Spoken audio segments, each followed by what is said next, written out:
We are your home theater and AV questions answered. This is AVRant. Want your home theater or AV question answered by Tom and Rob? Send it to question@avrant.com. Welcome to another edition of AV Rant. I'm Tom Andrew, and I'm here with Rob H. This is AV Rant. It's your home theater and AV questions answered. And we might change up the order of how we do things just a little bit this week. That's right. I'm leaving right now. Read your own damn questions, Rob. We didn't discuss that, but okay. No, I'm on strike. Oh well, yes. I stand with SAG-AFTRA. Yeah, we definitely do. Let's make that very clear. Both of us are very strongly on the side I'm making a joke of it, but I do stand with SAG-AFTRA. I think that people, especially writers, need to, as someone who is one and has been trying desperately to make a living wage for 20 years. Right. I will say that it ain't easy, and maybe is somewhat impossible from time to time. So let's just say that I'd very much appreciate if writers got more credit for what they do. That would be kind of nice. Not only that, none of us want to really watch AI generated content for a long period of time. I've been watching sorry, I kicked the camera. I have been watching Secret Invasion very slowly. Okay. Because I think I'm on episode 3. All right. I don't know how many are out there now. 5, 6, something like that. Yeah, I watched the first episode, and my son went away for camp for 2 weeks, and I was like, oh, I'll wait till he comes back. And he came back, and he was a jerk, so now I'm watching it by myself. Gotcha. But, and he's, whatever. School's starting up pretty soon, it's a deal. I guess there was some controversy because the opening sequence is AI generated. That's like right, the opening credits. The opening titles, which has been a little unusual because Marvel didn't put the opening credits. They didn't have opening credits on any of their other shows. They had closing credits, as far as like showing all the names and having graphics and stuff like that. So this is like the first show where they did opening credits, and then those opening credits were AI generated. Yeah. And I mean, the thing about AI, and I've been using AI generation for images on AV gadgets, which have shown up from time to time. But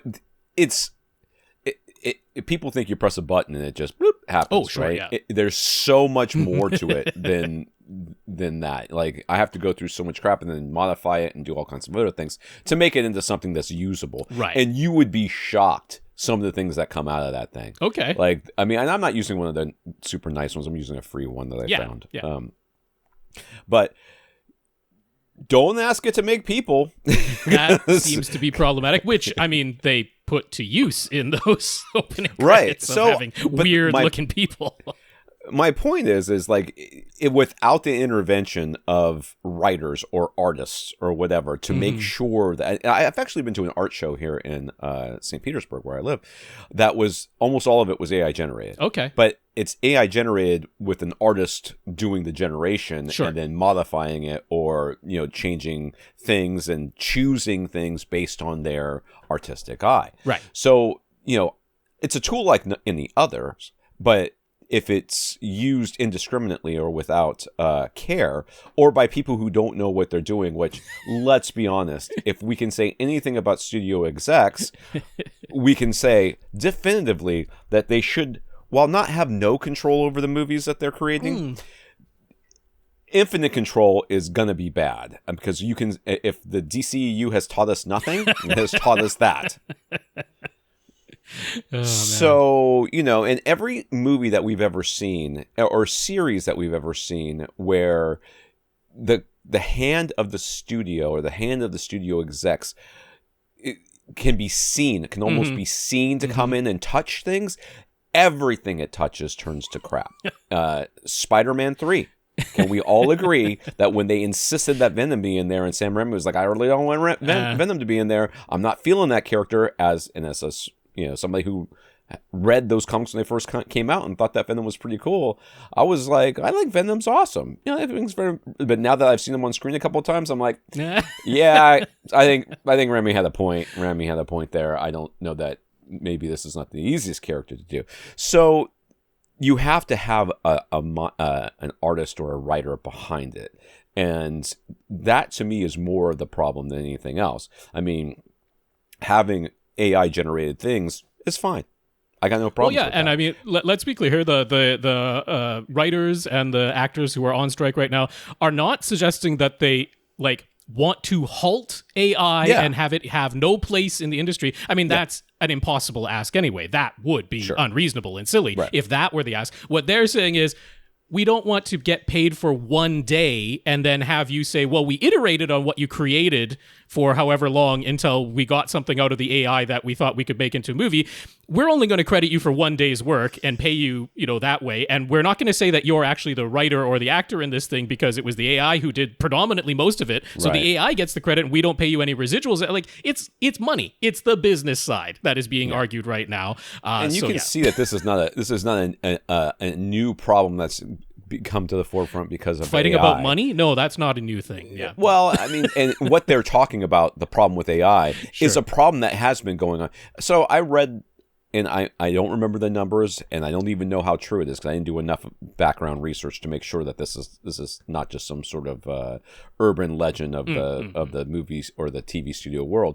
But Hassan, the Power Ranger company, Saban, that's it. Well known for not paying actors very well, and also making sure to hire outside of the union simply so they can pay them less. Yeah. But the dude who played Zordon or whatever, the guy who was in there every episode for almost every episode for years. Yes. With very much recycled footage.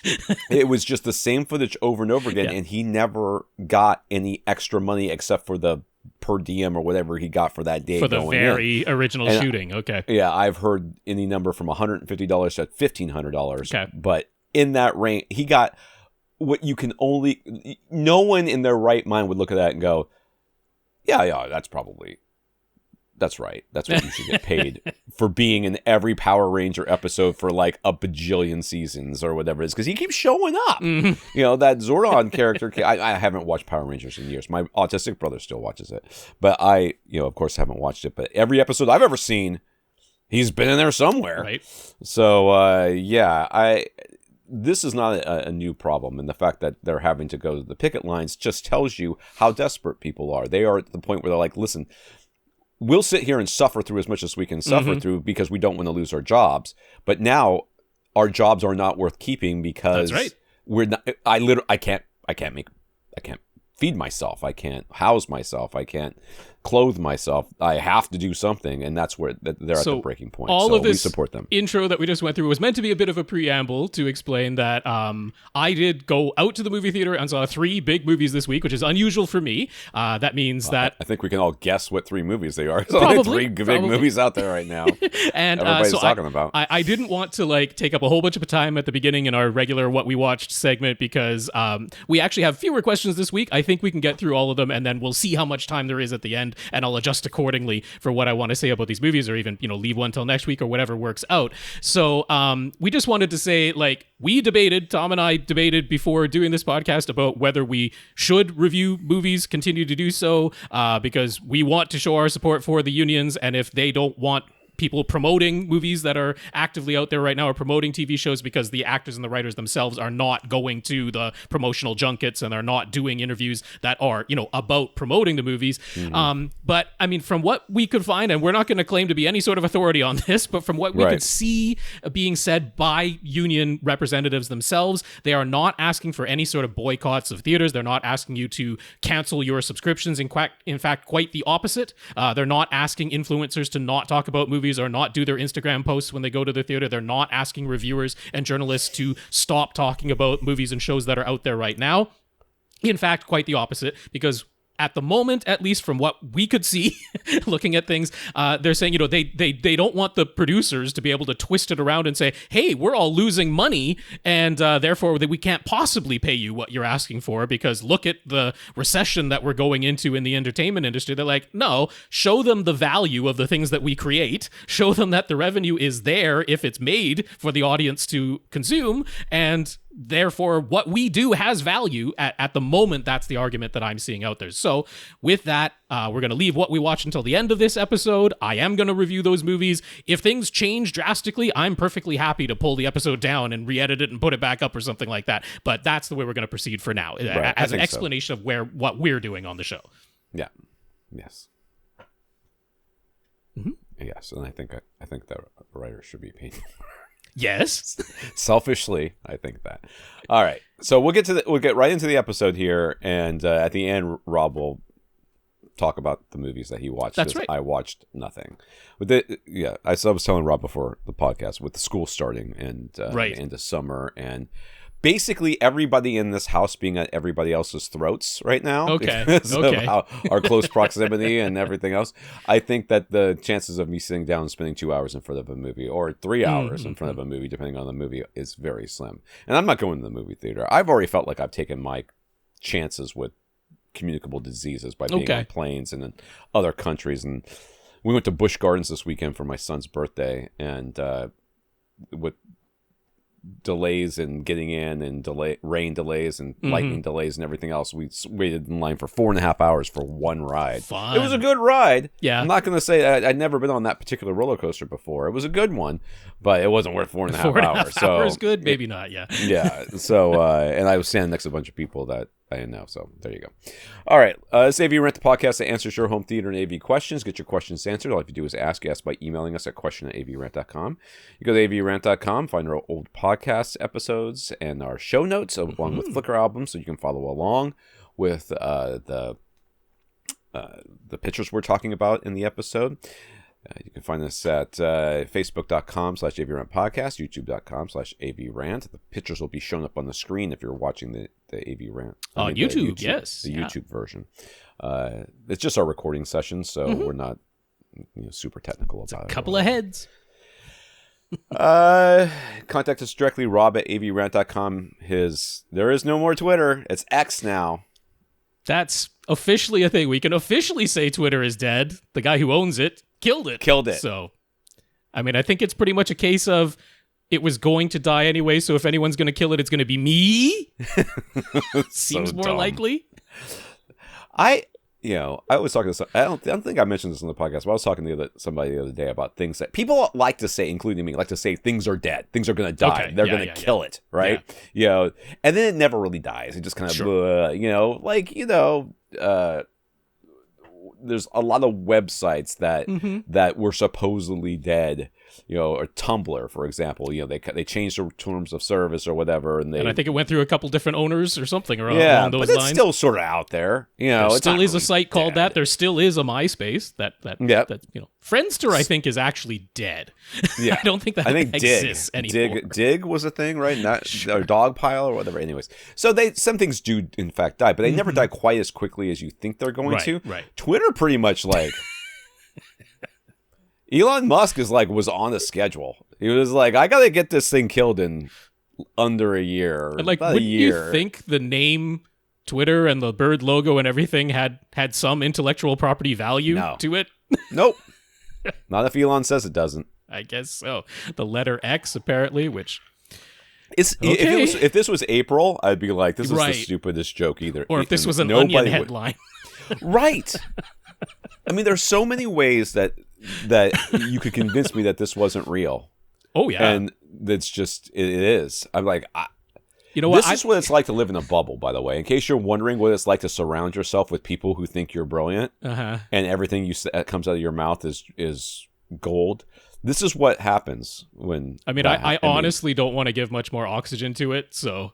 I think it's hilarious. I'll just say... If I'm on a social media, if you are on some social media platform and you're looking for me, my handle will be First Reflect. So at the moment, Threads is Zuckerberg promised that many of the basic features that we're desperately wanting in order to make Threads any sort of useful platform is coming by the end of the month. So we'll see how that goes. So I think that's where I'll be. But anyway, you can look for me. You can find me at tom@avrant.com. Email's still around. Hooray. That's it. Yes. And thank our listeners of the week. To become a listener of the week to support the podcast in some way. One of the ways you can do this, go to avrant.com. and clicking on the Buy Us a Cup of Coffee link, and they'll send you to a PayPal donation site. So we want to thank Ryan as well as Joe for going to our website and doing that. And Joe, I guess this is on behalf of avscience.com. So I'm supposed to read this whole thing, I guess. Mike, Craig, and Jeff. I don't know, how does Joe fit into this?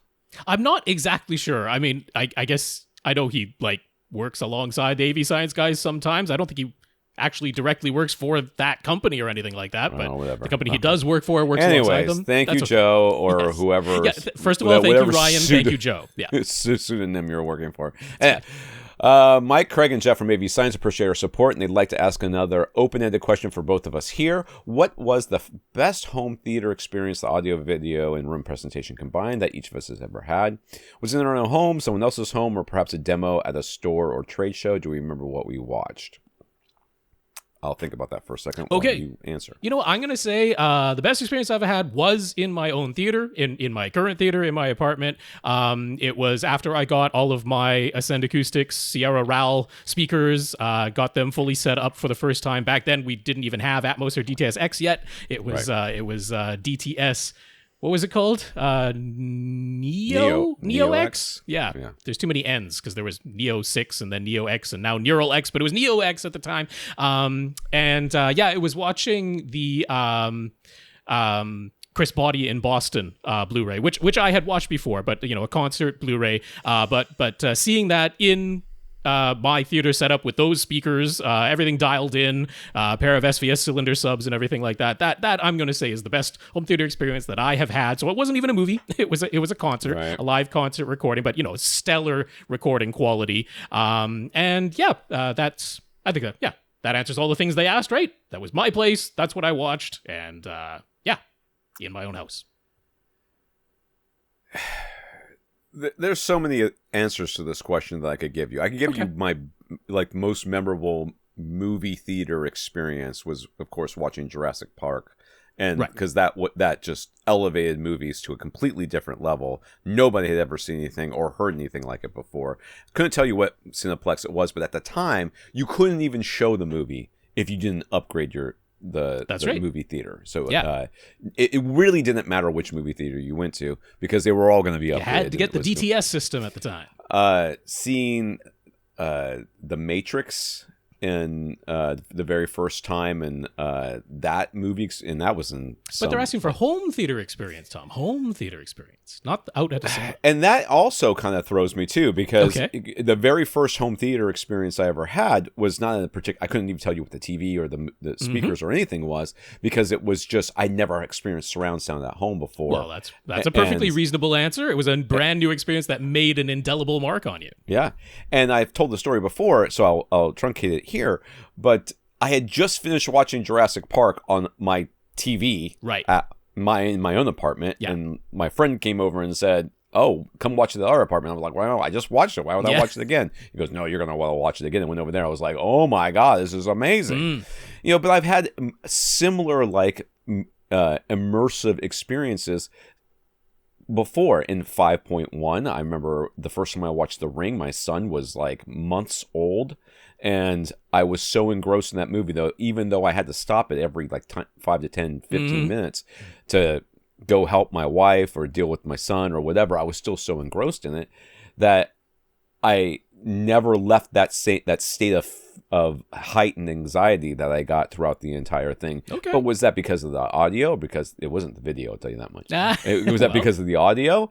I mean, that's a valuable thing to know. Yeah, to a great point. And then in my own theater here at home,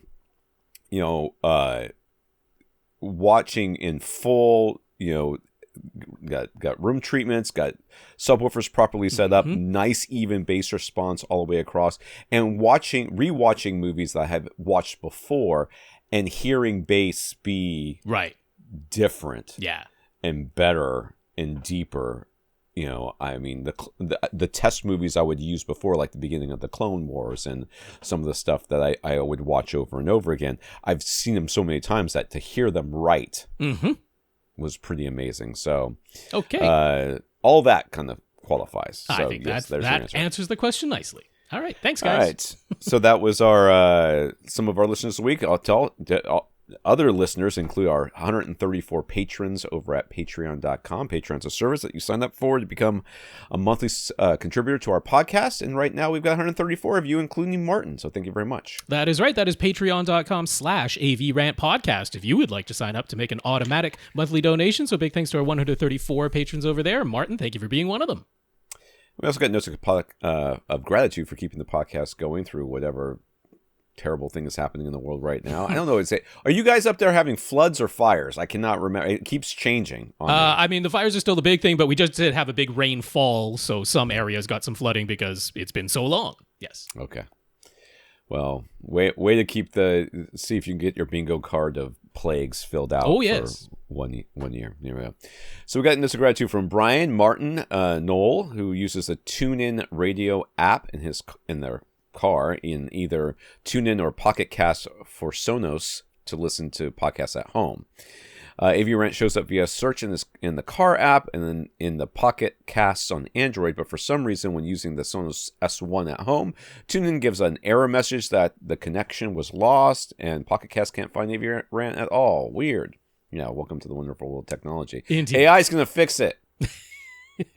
I mean, just to repeat the suggestion that I sent by email, I mean, we do have like a really old metadata setup on our Libsyn thing that stores all of our episodes. And basically because we're not keen on going through every episode that ever existed to update all the metadata, even if there's supposed to be some slightly automated process to that, we don't trust that it's not going to break absolutely everything that we've ever done on this podcast. So for the moment, we're leaving things alone. And that means that it shows up as podcast archives -AV space rant podcast. No one knows why. Well, I mean, it's because it's on the older metadata system and we haven't switched it over to the new one. But yeah, I don't trust that isn't going to break absolutely everything if we ever do. So we're leaving that alone for the while. So the only thing I can suggest is if you actually search specifically for podcast archive -AV space rant podcast, then it might show up because that is the official name. You know, if you just search for AV rant, particularly without a space between the AV and the rant, then it definitely might not show up whatsoever.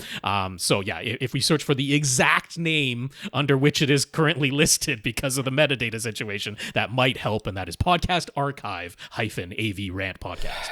We got to fix that. All right. We also got notes from Shawn Ryan, who really appreciated a discussion about projector screens and silver tickets specifically. He feels as though a weight has been lifted from his shoulders. And JR. So I'm going to repeat all those names. Okay. Brian, Martin, Noel, Shawn, Ryan, and JR. Thank you for thanking us. Yes, and I'll say the names one more time so they came from my lips. Brian, Martin, Noel, Shawn, Ryan, and JR. Thank you all very much. We appreciate your notes of gratitude and encouragement. And a big thank you to everybody who continues to listen and send in your questions. All right. In the news, this comes from Infinite Gary. AMC Theaters has decided not to proceed with their Sightline pricing strategy after all. I don't know what that is. Well, it's explained. All right. But for some reason, they're still obsessed with trying to get people to sit in the front row. Back in February, AMC announced their Sightline pilot program that offered value, standard, and preferred seats with different price points for each because, you know, hey, if it's good enough for video game companies and their tiered pricing of the same stupid video game, it's good enough for AMC. They figured that going to a movie should be similar to going to a concert or a sporting event where different seats cost different prices. It turns out that the value seats were just the very front row. So those were the only seats that cost less than usual, and now the best seats in the middle of the theater all cost more. AMC now says that people were actually willing to pay the extra money for the best seats, but nobody wanted to sit in the very front row, even at a discount, and strangely, that's apparently enough of a reason that they're now abandoning the Sightline pricing. But they go on to say that starting late 2023, they'll start testing the installation of large, comfortable lounge-style seating that allows guests to lay all the way back in the very front row of some of their theaters. No word on pricing, but since they're doing away with Sightline, it seems as though they're just really focused on trying to get people to sit in the front row somehow. I don't know why people say that studio execs and CEOs are out of touch with the common man. I don't know why people say that. There's no evidence that they are in any way out of touch with what people experience in their actual lives. Where could that possibly come from? It certainly couldn't come from the fact that they think that people aren't... The seats are the problem and not the field of view. It's certainly Well, because they're like, yeah, if you can lay all the way back until you're flat on your back, then looking vertically up at the screen from really close to it will be better enough that you'll like. I guess they're just frustrated that they aren't literally selling out theaters, that they can't say sold out because there's still seats in the very front row that no one wanted to sit in, even when they reduced the price. Which, by the way, they reduced the price by $1, and that wasn't significant enough for people to change their habits of going, you know what, I'll just wait till the next showing rather than spending $1 less and sitting in the very front row. But why would they spend any amount of money on new seating that only goes in the front row? I mean, if you want to upgrade all the seats in the theater and charge a higher price, okay, I can at least understand the logic in that. And if you want to specifically make the very front row or maybe the first 2 rows actually recline further than all of the other rows in the movie theater, because you're like, hey, maybe that'll, people will be more satisfied if they can look vertically up at the screen. I mean, whatever, I can get behind it, but I'm like, why would you spend money specifically on the front row of your theater? That doesn't make a lick of sense to me. I would rather, remove those seats entirely, and then you can say sold out. Only put seats in the good spots. How about that? So, okay, there needs to be seats up front, up close. Okay, there are people with vision impairments and vision problems. Well, yeah, I mean, closer than where Tom and I like to sit. Absolutely, right. Yes. But I mean, I've talked about this person before, and they only came to my house once, but they were so impressed that they could actually see my screen, right? And they literally did stand next to the front wall, okay. Like they were standing right to the side of the screen and looking at it because their vision was so poor, right?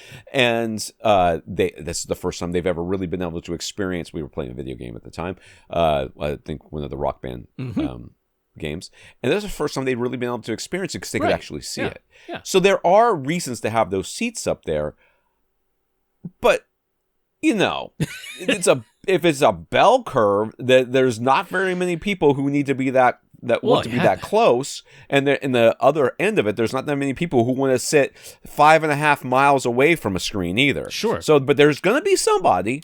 there will be somebody just who will the pay. Idea that making just those seats in the theater nicer ludicrous. seats. It's a weird thing to spend your money on, and I don't buy for a second their thing that they said that was clearly just aimed at their investors, saying, "Oh, people were willing to pay more for the extra seats or for the premium seats."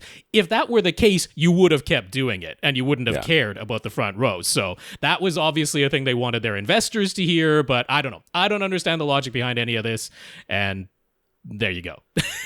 You know what? Upgrade the quality of the physical seats in the best seats and charge a premium to sit there. That makes more logical sense to me. Nah, I don't know what you're talking about. Netflix in the US and UK is doing what it did in Canada just a little while ago and has eliminated the $10 a month basic tier. Yeah. The starting point is now standard with ads for $7, which gets you 1080p, 2 devices at a time, but some content isn't available and you can't download anything and you can't add any extra members outside of your household. Then it jumps to standard for $15.50 a month. And that gets you 1080p, 2 streams at a time, a full Netflix library, downloads, and you can add 1 extra member outside of your household for an additional $8 a month. Then it's premium for $20. You can, if you want 4K and HDR and Atmos, 4 streams at a time, full library, downloads, and you can add 2 extra members outside of your household for an additional $8 a month each. This is not the deal they think it is. I don't understand. Whatever. Netflix. Yeah. Well, I mean, I guess they looked at the basic tier, which was $10 a month, and they're like, we actually make more money if the person subscribes for $7 a month but sees our ads versus just paying $10 a month and not seeing ads. We make more money from the $7 a month tier. So that's clearly the algebra that was done on that one. They did say if you are currently subscribed to the $10 a month basic tier, that you will not be kicked off of that immediately when this, it's in effect now for anyone who's signing up new or coming back after having canceled. They don't, if you canceled and then come back, you don't have the option of going back onto the basic tier. It's only if you're currently subscribed on the basic tier, you get to keep it. It didn't say for how long. Eventually that'll be taken away, I'm sure, but for now you get to still keep it. Okay. I think I am of the opinion that, Netflix in particular, but in general, streaming services have followed. I think Netflix set a precedent for how much streaming services were going to cost. Mm-hmm. Everybody followed suit. They sure did. I think we're realizing, or they're realizing, It's way too cheap. It's way too cheap. I think that's what we see that by them trying to cost cut. Even Disney, who has more money than you can shake a stick at, is trying to cost cut and get backing away from the let's just throw everything on streaming as quickly as possible. Oops, turns out the release windows actually made us a lot more money than just having everything on streaming. And as consumers, we have to realize that we have been getting a deal for a long time. And I have to realize that as well. I'm terrible about this. I hate paying $1 more for a thing I haven't paid $1 more for. But at the same time, I'm going to sit here and rail on people and be upset with them for still thinking that a receiver should cost $500 or a TV should cost $500 or something should cost $500 because the last time they bought one, which was like 10 years ago, it was $500, so it should still cost $500. That's not how the world works. Things get more expensive as they get more complex, and things have gotten more complex. So it's not outside the realm of possibility that we have all been getting a insane deal. Well, we have. There's no question. The streaming prices were loss leaders for the purpose of just growing the subscriber base. That was all it was. It was very much like the social media networks that first come in and don't show you a bunch of ads and are free because they just need to get the subscriber base up to a certain point where they can start showing you ads. And then if you start complaining that they're showing you ads, it's like, well, yeah, that was the plan all along. Right. So, yeah. Right. So I think that as prices go up and we hear the outrage, the fake outrage online, or maybe real outrage online of people like, I don't want to pay anymore. No one's making you, my man. Inflation is a real thing. Wages have not increased overall for the majority of people. So it's problems all around. Emotiva, this is still news. Emotiva has released their new BasX MR1L. Yes. MR1L. That's right. AV receiver for $1,600. Let's explain what that's all about. First of all, mid-range. Is that what MR? No, multi-channel receiver. Because most receivers aren't multi-channel. Is that why we? Well, because they have stereo. Emotiva has stereo.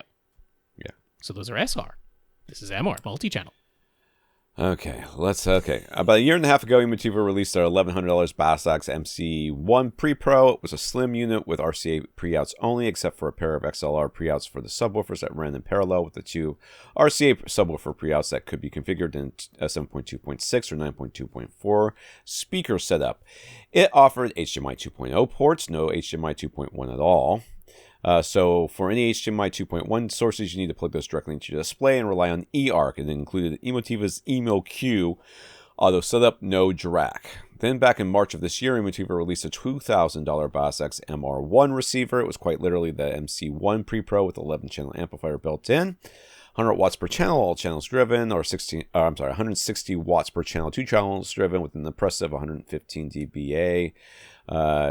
Signal to noise ratio, no HDMI or feature upgrades. Now, the BasX MR1L is here, and once again, it's literally the MC1 Pre-Pro, but now it has a 9-channel amplifier built in instead of 11 channels, like the MR1. So it's light. Is what the L means. You know what I mean? The chassis is smaller. The chassis is smaller as a result, and the 9 amplifiers are a bit less powerful, 85 watts per channel. Those are real watts, Rob. That's right, all channels driven. 85 watts per channel, all channels driven, or 140 watts, 2 channels driven, with only a slightly less impressive 105 dBA. Signal to noise ratio, it's still HDMI 2.0 only, and it still comes with EmoQ. Welcome to the wonderful world of yet another in a long line of Emotiva receivers that I'm not going to be recommending to people. But it's whatever. It's the relying on eARC that mostly bothers me because it's not honestly that's not Emotiva's fault. No, it was supposed to be the solution for this type of thing. I don't really blame them, but they didn't start building this 6 months ago, No. This has been going on for quite some time. They've had for a little while. So, I don't really blame them. I mean, honestly, the amplifier section in both the MR1 and the MR1L are impressive for AV receivers. The price points on these are also very competitive. You know, $2,000 for the MR1 with 11 channels built in and 13 channel processing, including being able to do 6 overheads with 7 floor level, or being able to add front wides and still having 4 overheads. Like, that's impressive stuff. We don't like EmoQ, but that's okay. I mean, it has manual parametric EQs that you can do on your own as well if you want to create your own EQ curves. So, I mean, the power that's on tap here is at least double what you'll find in, you know, any of the mass market receiver brands. You know, Sure. if you look at the all channels driven of a high end Denon, it's like, you know, 40, 45 watts, all channels driven. And these are definitely going to be, you know, double that and more headroom available in these. So this is impressive stuff. It is just, it's really the eARC thing and the EmoQ that holds me back more than anything. But I can see value in here. What puzzles me a little bit though is, you know, feature wise, the MR1 and the MR1L are identical. It's just how many amplifiers and the power of those amplifiers that's built in. It's a $400 difference. So I'm like, is the value really there for the 9.2 MR1L? I mean, what they're, I guess, hoping you'll do is probably buy like a 5-channel amplifier. You know, like that's probably what they're really aiming for. You know, power your surround backs and your 6 overheads or something like that with the built-in amplifiers. They do mention specifically that the all 13 of the pre-outs are hot all the time. So you can, you know, do whatever you want there. And then the built-in amplifiers are not completely reassignable. So some of those, like the front wide channels, if you're using front wides, those must be powered externally. There's no option to power the front wides internally, at least as far as what I could tell from going through the manual really quickly. But I think there is definitely value here for a certain audience. But as far as broadly recommending them, it is tough, because if we are dealing with HDMI 2.1 stuff, it's just like, well, we know that doesn't work properly. And, you know, you could listen to this podcast over the years and hear me go hot and cold on the Emotiva on and off, but I really only feel positivity towards Emotiva, except every once in a while I feel disappointment. Which is kind of the way I feel about my children too. So I mean, I don't think that's necessarily. I mean, in general, I think Emotiva is a good company. I would buy. I have no problems recommending them. I don't recommend every single one of their products, but I can almost see with every single one of their products why somebody would buy it and find it to be a good product. Like it's not like there's been times where, you know, different. I mean, there's a whole series of Onkyo products. I'm like, you better not buy that. It's going to catch on fire. Or that whole year right before Avantage came out, where I couldn't recommend a single Yamaha receiver for that time. Yeah, and it's just the way it was. So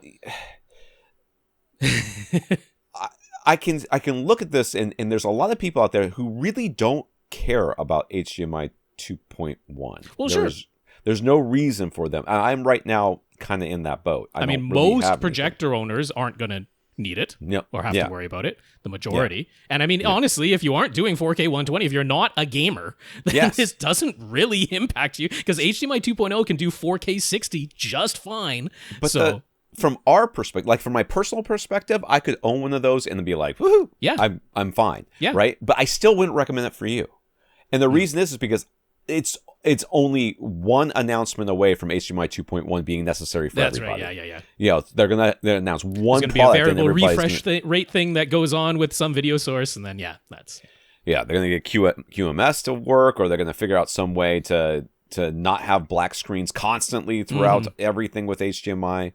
And I'm going to be like, well, I guess I shouldn't have told you about that Emotiva product, because, you know, but for me, it's fine. It'd be fine.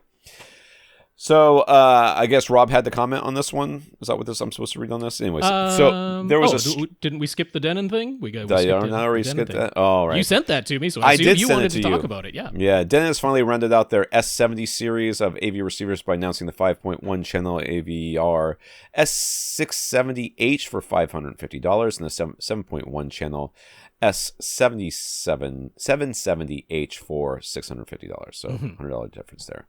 The only immediately obvious difference between these two S70 models is the outgoing 660H and 760H is that the new models have completely eliminated all analog video inputs, which we've seen happen before with entry-level receivers.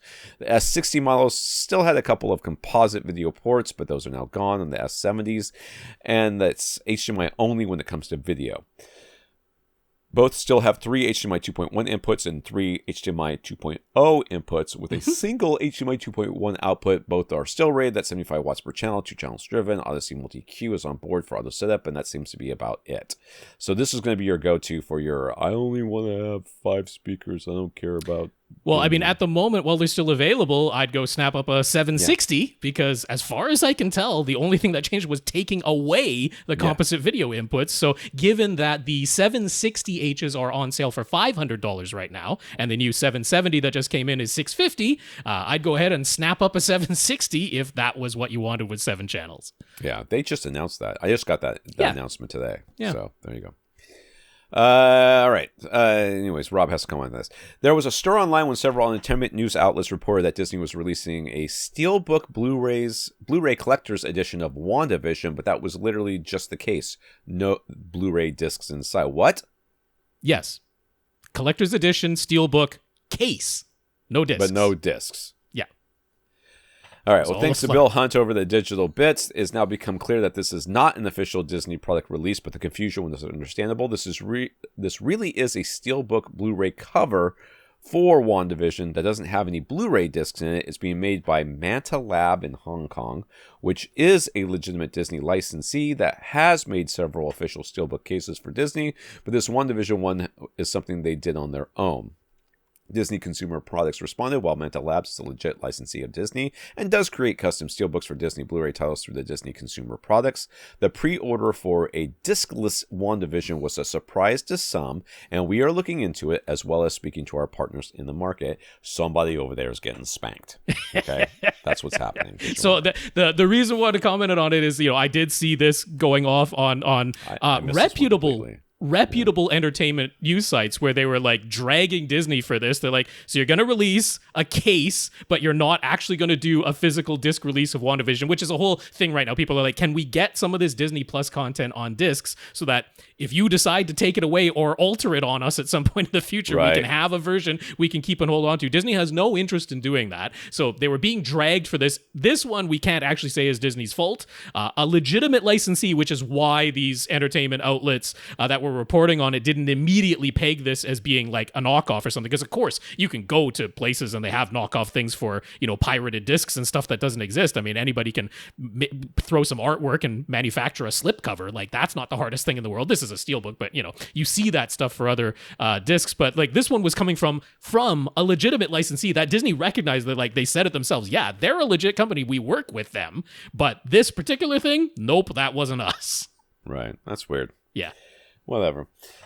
Comments from our listeners. Last week Ari wrote in asking why his HDMI ARC connection from his Insignia TV wasn't sending any sound from the TV's built-in over-the-air antenna tuner to his Denon X2500H. Rob suggested going into the Denon settings and turning off the automatic TV audio switching, which is on by default and relies on HDMI-CEC to detect an incoming HDMI ARC signal and automatically switch the Denon to that input.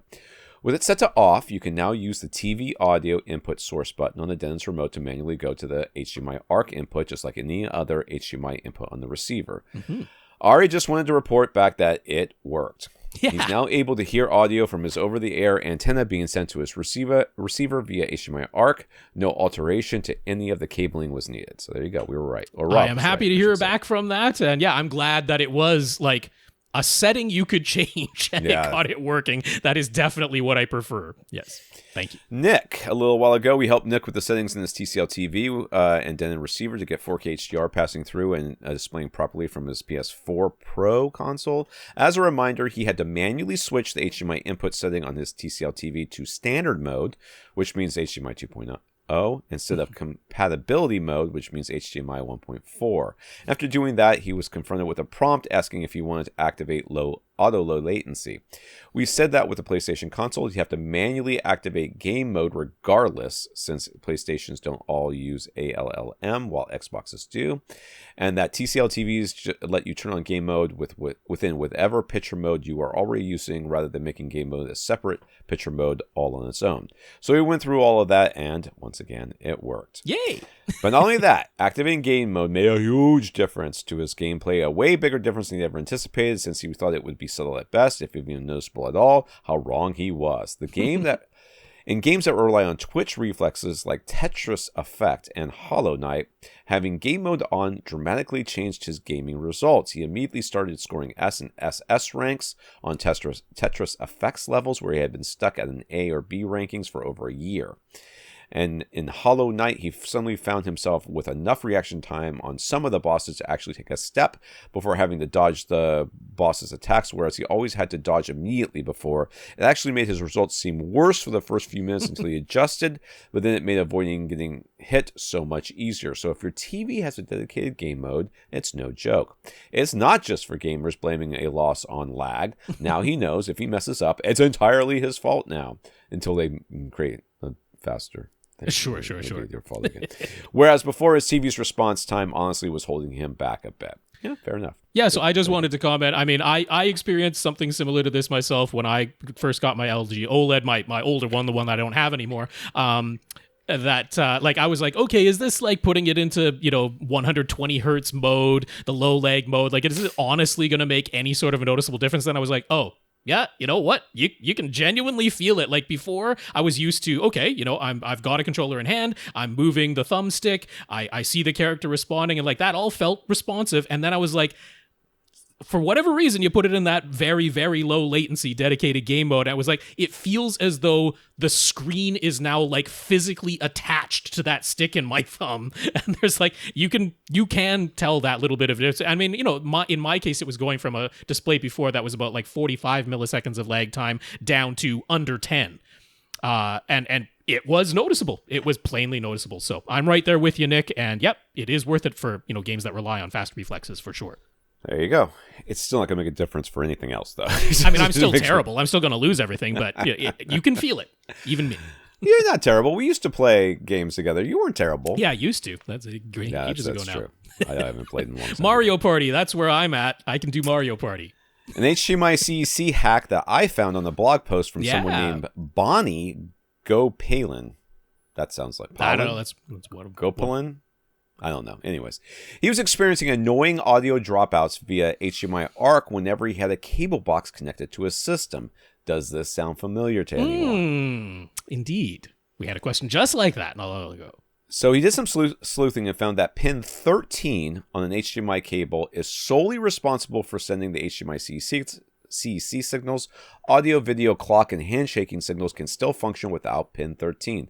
The only thing pin 13 is used for is CEC or whatever that's called. Anyway, Consumer Electronics Control. Yes, right. That's right.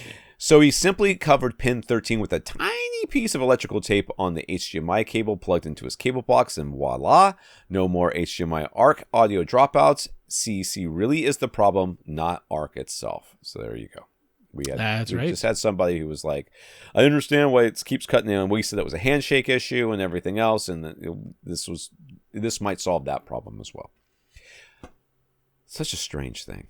Mm-hmm. HDMI is really out for they really think of consumers.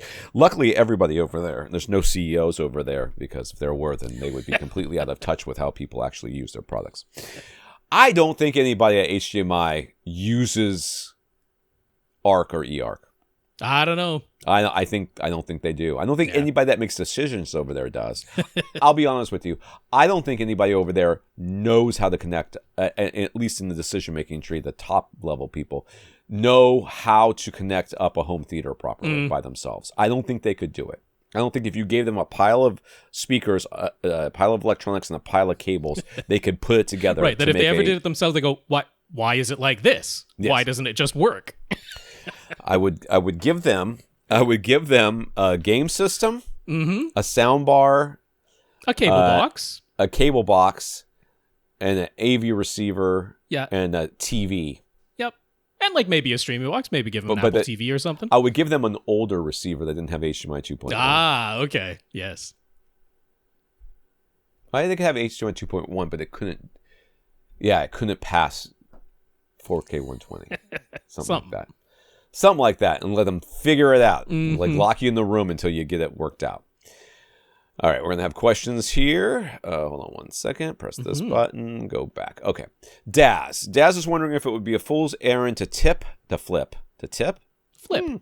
To flip the orientation of his basement home theater around 180 degrees, there are two potentially very different scenarios at play, with one of them involving substantial renovation. Do not do the renovation one. That's what I'm well, okay. Well, we'll try and get a little more detailed than that, but he said a quick little... it's going to have to be really super worth it, my man, and I don't know that you're going to be able to convince me, but let's see if you can. He sent a quick little video whip around of his current theater, which is why these photos have blur in them, because I just snap screenshots of the quickly panning camera, but it gives a quick idea of what's going on in his theater. He wanted us very much to know that he has more panels than are shown. They were just not in these photos. Fair enough. Yes. Oh, it does look like somebody's getting attacked in these photos because it's all blurry. First option, the back is currently narrower than the front, so his front left and right speakers would basically right up against the side walls. The back is narrower than the front. At the back of the room, it's narrower than at the front of the room because there's a bump in for a washroom that's at the back there. Okay. So his front left and right speakers would basically right against the side walls, and the screen would be almost wall-to-wall. His seating would get all shifted to the right. He could construct a false wall to hold his projection screen. Then behind that, he could basically fill the entire space with insulation to make a very dead front end and a huge bass trap. The door on the current back wall leads to the utility room. No one ever goes in there. But he would need to be able to get in there like once a year to change filters and whatnot. He would need to keep the door to the bathroom accessible, of course. He can't do this false wall and giant bass trap idea on the current front wall because he needs to keep access to the exterior door that's near the current front wall. I am already so confused. They frequently have quite a large number of people over at the house. People do use that basement door quite a bit, and it's annoying to have it at the very front of the theater. It would be more convenient if that exterior door could be at the back. Also, they would genuinely make use of being able to fit more seats into this basement theater room. 3 rows would genuinely get used in their case. Okay. Whatever. I can't understand any of that. Second option. They are already hiring a contractor to do some fairly big renovations upstairs. The classic kitchen and bath reno are the main focus, but they're also planning to move an upstairs wall and construct a whole new wall to create a new room. Renovating part of the basement would obviously add to the cost, but they figure it would be more efficient and cheaper in the long run to have the same contractors potentially move some basement walls as part of the same project. So, the main reason for the basement theater is narrow at the back is because of the bathroom. It has a full bathtub as well as a linen closet inside. The linen closet is not essential and they'd be fine with a shower only, so the bathroom could theoretically be made smaller in order to expand the size of the theater. The theater could be made the same width end to end. This would end up being 26 feet long and 12.5 feet wide. They'd have to look into the HVAC situation, but it might allow him to finally install a door on the sidewall so the theater is no longer a T shape that opens to the rest of the doors in the basement. What do we think about proceeding with that sort of renovation? If costs are too high for them or major HVAC changes would be needed, they're going to reject the idea. But if the reno cost is reasonable, is it something we would think it would be worth doing? I did something similar to this in my own house. Remember, my house, the room that I'm currently sitting in, if you're on YouTube, was L-shaped because it was part. It was part of the. It was an add-on to the porch, which was enclosed. So the back porch was enclosed. They added on this room, and they had it slightly wrap around the front, basically. So we moved, I think that's how it worked. We moved the wall so that I went from having a slightly L-shape to having a rectangle. And that was great. Okay, that worked. But so... I started off with saying I wouldn't do the renovation. You already got the guy there. You ask him the question. You see what it's going to cost. And then you make the decision. Because surely this, there's a lot of benefits to what you're talking about. You're talking about adding a door so you can close the space. Well, so, I mean, I'm wondering, is this door a bigger deal to the decision than, would this be worth doing if you can't add the door? Right? Yeah. I mean, of course, if you have enough money and time, you could theoretically do just about anything. But they're like, look, we're not going to replace our entire HVAC system. If adding the door is going to require extensive HVAC changes, then we're not going to do it. And we might discover that's the case. Because when it comes to air return and air supply and that, it's not out of the question that you get your HVAC specialist in there and they're like, yeah, unfortunately, if you close off this room, we're going to have to do extensive changes to the HVAC, at which point they're already decided, nope, we're not going to do it. And that's perfectly fair because that can be quite an expensive procedure. That's opening opening up perhaps many walls and ceilings that you don't necessarily think have to be changed, and they might need to be. So that's a completely reasonable limitation to put on there. So I'm like, okay, if we are not going to end up putting in the door, then would I do the rest of the renovation, which really just amounts to shrinking the bathroom so that this room is roughly the same width from front to back, but still has an opening on the right-hand side or the left-hand side, depending on which way things are facing, to the rest of the doors in the basement. Would it be worth just shrinking the bathroom and slightly increasing the size of the theater room? That's a tough one to me, right? Because I mean, like, I'm like, value of the house, shrinking a bathroom never makes the value go up, right? People always pay attention to bathrooms and kitchens, exactly like you said. So in terms of value of the house, keeping the bathroom larger would be better for the value of the house. Yeah. You end up with it because the orientation of the bathtub makes it so that you're not going to change the plumbing because it's on the wall opposite of the wall from the, but you are going to make the shower from a full-size shower like like you would have if you were the size of a bathtub to half that size about. Absolutely. So you're going to end up with just sort of a very small walk-in shower, which is fine. I don't think they're talking about, bringing in a jackhammer and redoing all the plumbing in here. No. But I mean, it does appear as though it's blurry in here, but it does appear as though the faucet is on the side of the bathroom where you could shrink this bathroom, and the plumbing would all still function. That appears to be the case. Again, that would be a thing. If we're mistaken about that, then I say the reno goes out the window, and you're not going to do it if this involves jackhammering up your foundation and redoing the plumbing. I certainly don't think that's the plan.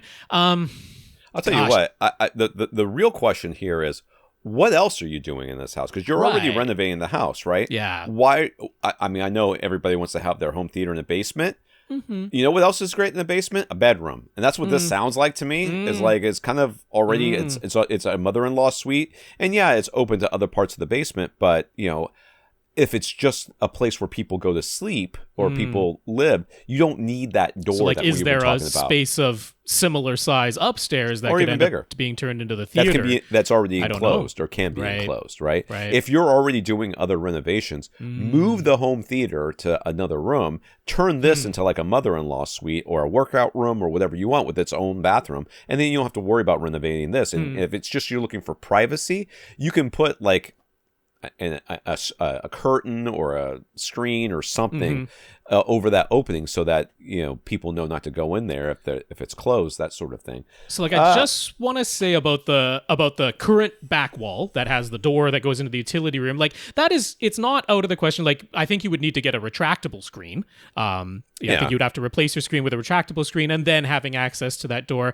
Doesn't seem too bad, although because this is a drop tile ceiling that's coming down to just above the height of that doorway, that could be slightly problematic because any retractable screen, there's going to be the depth of the case. So does this mean we have to go to a in-ceiling installation type of screen, which is considerably more expensive? There has to be adjustment done to... It's not more expensive than putting in a wall. Right, what holds it. So yeah, this starts to get a little bit questionable to me because, I mean, in order to keep the similar screen size that you already have, you're not going to be able to put like an access door to the left or the right of the screen, like a false wall with a door in it. That's not really going to be an option.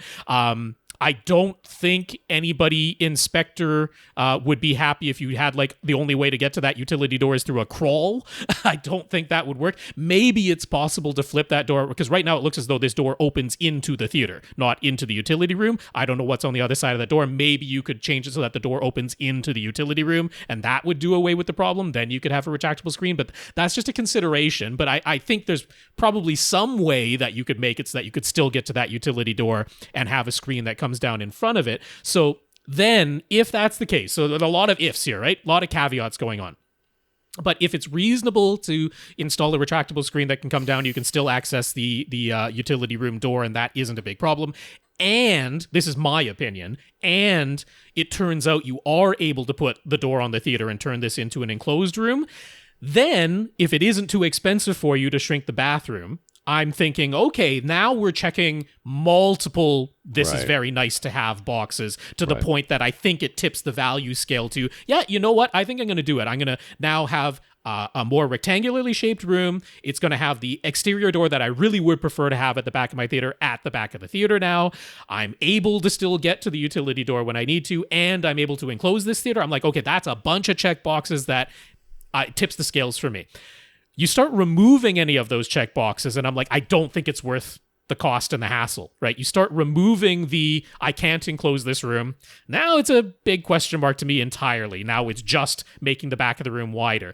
If it turns out, you know what, you can't flip that that utility room door around, it still has to open into the theater, and that's going to mean I need a much more expensive recessed in-ceiling retractable screen and all that. I'm like, I don't know, man. At that point, is it really so bad the way things are right now? You know, you can put bar stools at the back of the room the way that it is right now and have that seating for when you need it, right? So it flips around as soon as you start taking away any of those check boxes, from my opinion. I have problems with when people say things like, oh, we have people over all the time, or we'll use 3 rows of seats I mean, all the I know time. In Dazz's case, they genuinely do. That is a real thing. They have a lot of people over at their place frequently. So that's legit.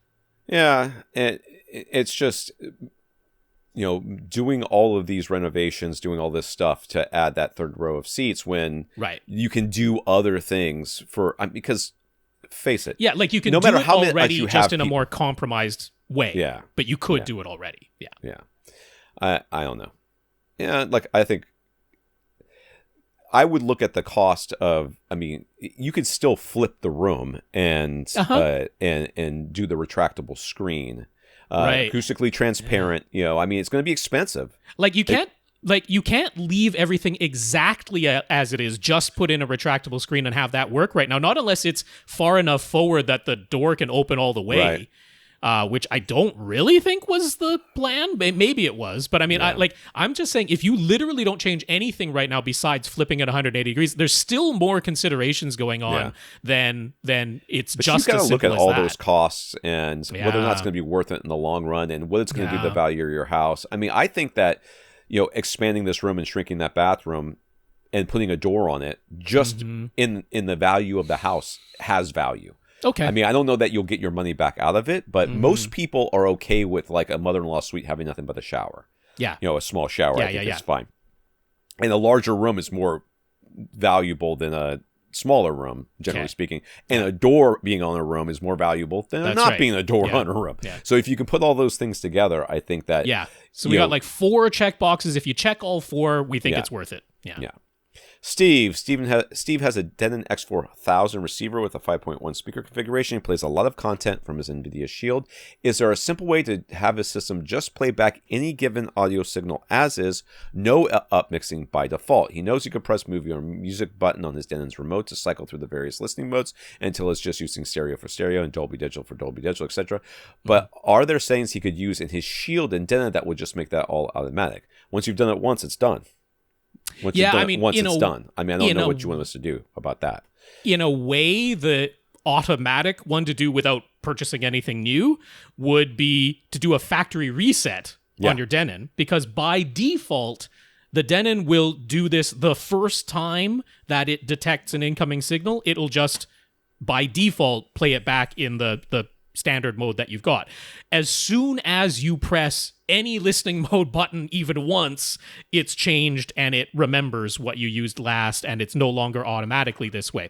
Right. On every Denon AV receiver model prior to the newest model year, so now like with the 3800, the 4800, the A1H, those brand new ones, they actually do what we always wanted them to do, which is there is an auto listening mode. It's actually under the pure button on the remote. There's the 4 listening mode buttons, one of them labeled as pure. It's the 3rd press of pure actually puts it into auto mode. But it's only on the newest models where putting it in auto mode does what you're asking for and just plays back the format in its native format. In any of the AV receiver models going back prior to this newest model year, including your X4000, the auto listening mode still existed, but it would always apply upmixing. What it would do is, if it's Dolby Digital 5.1, it would be Dolby Digital plus the Dolby Surround upmixer. That's what it would do using that auto mode. So that's why you don't have an automatic right now. So one option is you purchase a brand new Denon AV receiver, and then it works the way that you want in the auto. Just press the button a couple of times and leave it there, and that'll be the end of that. But yeah, I mean, honestly, the easiest thing you could do, because if you don't want to do a full factory reset, which means running through Odyssey again and doing everything over again, if you just, every time it's not in the listening mode you want, you go through, you do the manual thing, you press the movie or the music listening mode button, you get it to where you want, and then it will remember the next time it gets that signal type, it'll go back to that again. That is the easiest solution, but it's just a little bit of playing around with it for some time. There's no other setting you could do inside the Shield or your Denon other than the full factory reset to get it to actually happen automatically. Yeah.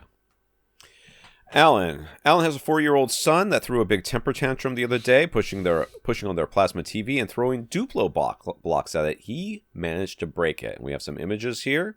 Looks like a gunshot, honestly. There is a good old spiderweb crack in there, and now the image is gone. This isn't half the image gone, or just where it was broken on the screen. The image is gone. It's broken. Yeah, it's broken. So he asked me, as the parenting expert here, what's the recommendation for punishing the offending child? First of all, what child? That child got left at the fire department. Oh, I'm pretty sure 4 years old. They gotta take him still. They gotta take him. There's obviously this is a tongue-in-cheek question. Yes, there is nothing you can do for a 4-year-old. Unfortunately, you can't unbreak the TV. That's for sure. I know there's that nothing. much. There's nothing. I mean, just take just like when they go to college, just send them a picture of this and say, "This is why you can't have the meal plan." Gotcha. There you go. Still paying it off. There was interest on that. There's interest on this thing right here. So I saw I don't know if it was an image. I think it was an image on Facebook or something. That somebody is a joke. Somebody had sent their kid a Venmo request for like $250,000 for parenting, for having raised them, for raising them for nice. 18 years as they were leaving. So yeah, never let them. Forget it. I would also definitely prop them up next to the TV with a little onesie on or a T-shirt. I guess they're 4 years old, so it wouldn't be a onesie. A T-shirt on that said that, or with a sign over their head that said, "I threw a tantrum and broke my dad's TV," and have the TV in the background. And just you need to have that for when they get married. You get a slideshow, when they graduate from college, when they have a party, when they meet their partner and they're like, "Oh, you want to see some baby pictures? Here's my favorite." There you go. Stop it, Dad. Sorry. So sorry about the TV. I'll never forgive you. Mm-hmm. You're dead to me. He says, should he feel back? Should he feel... Oh, that should be bad. I'm sorry. Should he feel bad for being excited that he gets to buy a new TV now? No, man. I mean, on some level, the kid did you a favor, honestly, and I mean that. I mean, I'm at my parents' house and they have a plasma that's been going strong, and so much of my family they all bought TVs at the same time. Okay. And so my mother-in-law and my father-in-law, they bought a TV about a couple of years after my parents did. They both have Samsung plasmas. They're very, very good. They're still going strong. The Samsung plasma my mother-in-law got, my in-laws have both passed away, so it lives at my brother-in-law's house now. Mm-hmm. And I still see it, and it's still going strong, and it still looks great, right? Yeah. And I know that the colors have probably dimmed a little bit. I know that the output's probably a little bit less bright than it used to be. But and it is not 4K. It is not HDR. There's certainly no... And nobody in that house is looking at that TV going, "Oh, well, I should..." And I've actually talked to my parents recently about theirs. It's like 55 inches. I'm like, your next TV is probably going to be 75 based on how far... Oh, 75 is way too big. I'm like, first of all, shut up. What do you know? You don't know anything. Just bring it and tell them it's 60. Yeah, this is a 56 inch. Look, it's only 1 inch bigger. It looks so much bigger. Yeah, I know. It's because you're old. Anyways, so yes, you should feel excited.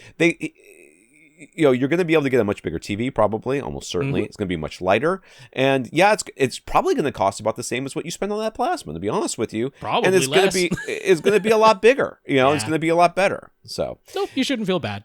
Anyways, he's got $2,500 he can spend. He's leaning towards a 77-inch LG C2 OLED. The room is not totally dark during the day, but they have control over the light level. Any reason to consider something else?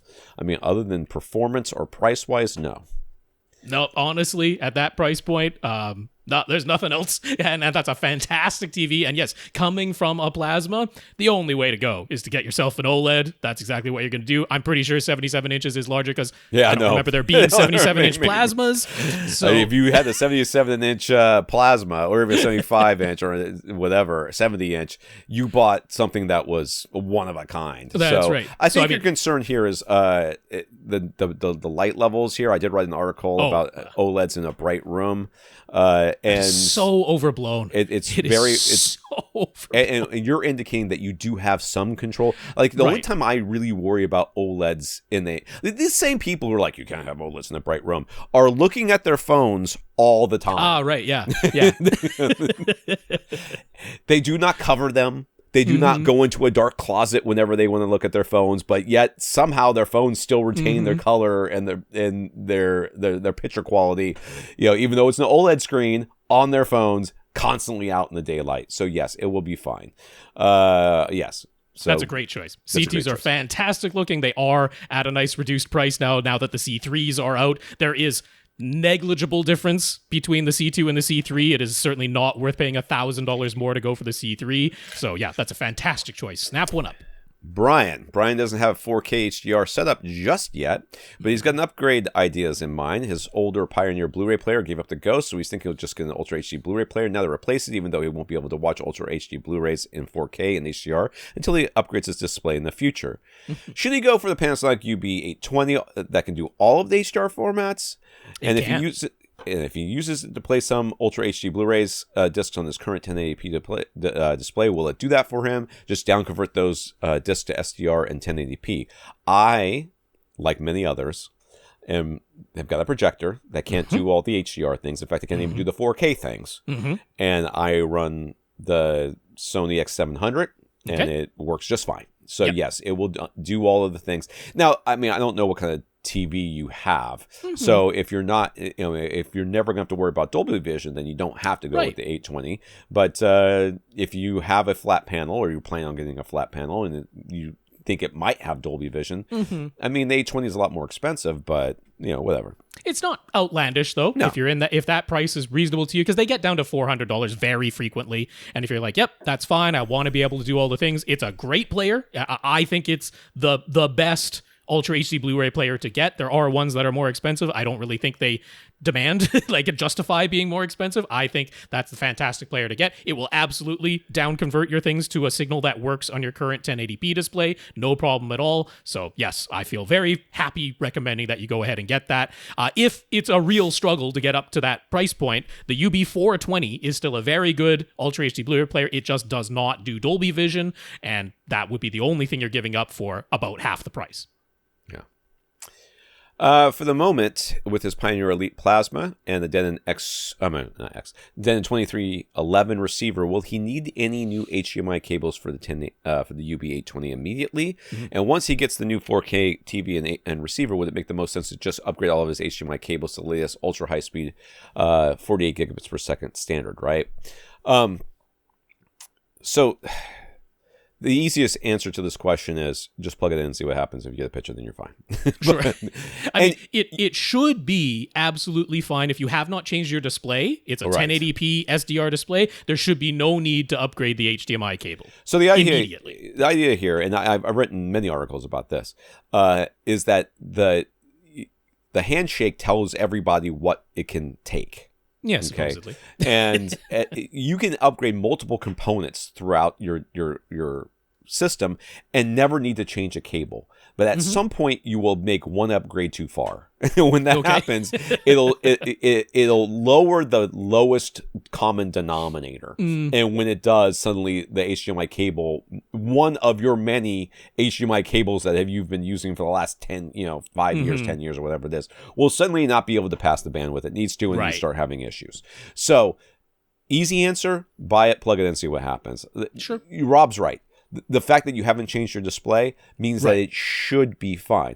It is theoretically possible that, that initial setup window doesn't show up because it was trying to send out a higher bandwidth signal and just completely failed back to a black screen. Sure, things like that have occasionally occurred. So the other part of the question, once he does get brand new 4K display, new 4K receiver. That's in the plans. He's planning to do that in the not too distant future. Do you need to upgrade all of your HDMI cables? I mean, not necessarily. There is no world where I would suggest to somebody that when they get a new 4K display and a 4K AV receiver, that the cable going between the receiver and the TV is not an ultra high speed HDMI cable, because that might, we don't know where everything's positioned in your room. That might be a lengthy cable, and you might be like, oh, I could get a less expensive, like active copper premium high speed, and I'd have to go for a fiber optic ultra high speed, and it costs $60 more. I'd be like, there's no world where I would tell somebody to not get the ultra high speed cable to go between their TV and their receiver at the least. But for the sources that you already own, you don't need to upgrade their HDMI cables. They're not outputting anything that they weren't outputting before. Although something like your Ultra HD Blu-ray player, you'd need to go from, instead of a standard speed, HDMI cable, you'd need to go to a premium high speed. So it will be like source by source as to whether that source needs a new HDMI cable. In most likelihood, the ones that you already own probably won't need one, but you will definitely want a new HDMI cable that goes between the receiver and the TV. That for sure. Right. Scroll here. Carlton. Carlton has a lanai porch on his house. There are 3 sides and a roof, and then the 4th side is open to the outdoors. He's got an outdoor TV setup going, and since the TV's built-in speakers are terrible, he purchased a 3-channel passive speaker bar, which he intends to power with an AV receiver that will live inside the house with the speaker wires running to the outside. With the way things are positioned, there's really no place to put surround speakers, but there are already 4 in-ceiling speakers installed in the roof.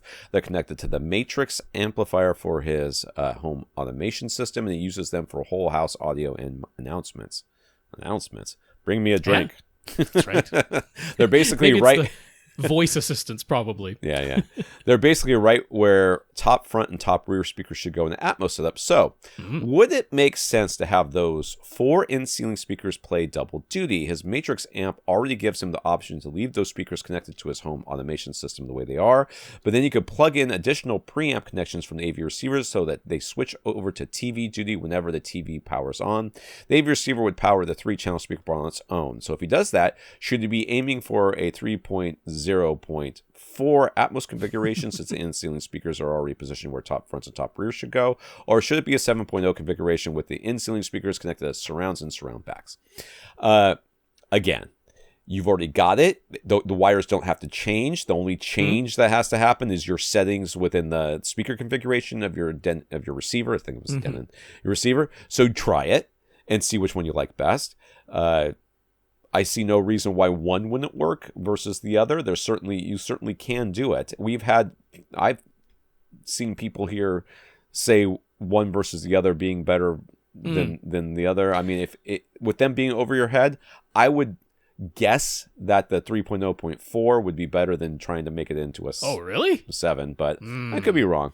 I mean, Tom is absolutely right. You can try these things without having to destroy anything or rewire anything. This is a configuration setting in the AV receiver, so it's non-destructive. The only thing you're investing is time to try things out. But my recommendation, if you don't have time and you just want to do it once and never touch it again, I would actually probably opt to do neither of the mentioned configurations. I would probably do it as a 5.0.2. Because if the speakers that are already in the ceiling of your lanai are positioned where top fronts and top rears would go, it's pretty easy to connect the ones that are, just behind you, where the top rears that you're thinking positionally, they look like top rears. I would have those as your surrounds. That would make up the 5 of my 5 level. And then since the top fronts, if they're positioned where you think top fronts should go, that means they're above and in front of you. Well, I mean, having those just as top fronts now and having it as a 5.0.2 configuration, that makes the most sense to me. That everything is positionally where it should be. The surrounds, okay, they're not at ear level to your sides, right? But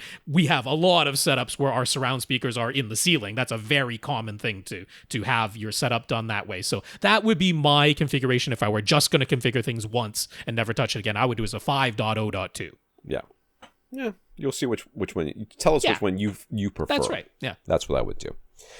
Regardless of speaker configuration, he's going to need an AVR with pre-outs. He has no intention of adding more speakers, so it's going to top out at 7, and the receiver only needs to power the 3 speakers, the speaker bar itself. So he's hoping that means he doesn't need to spend too much on the receiver.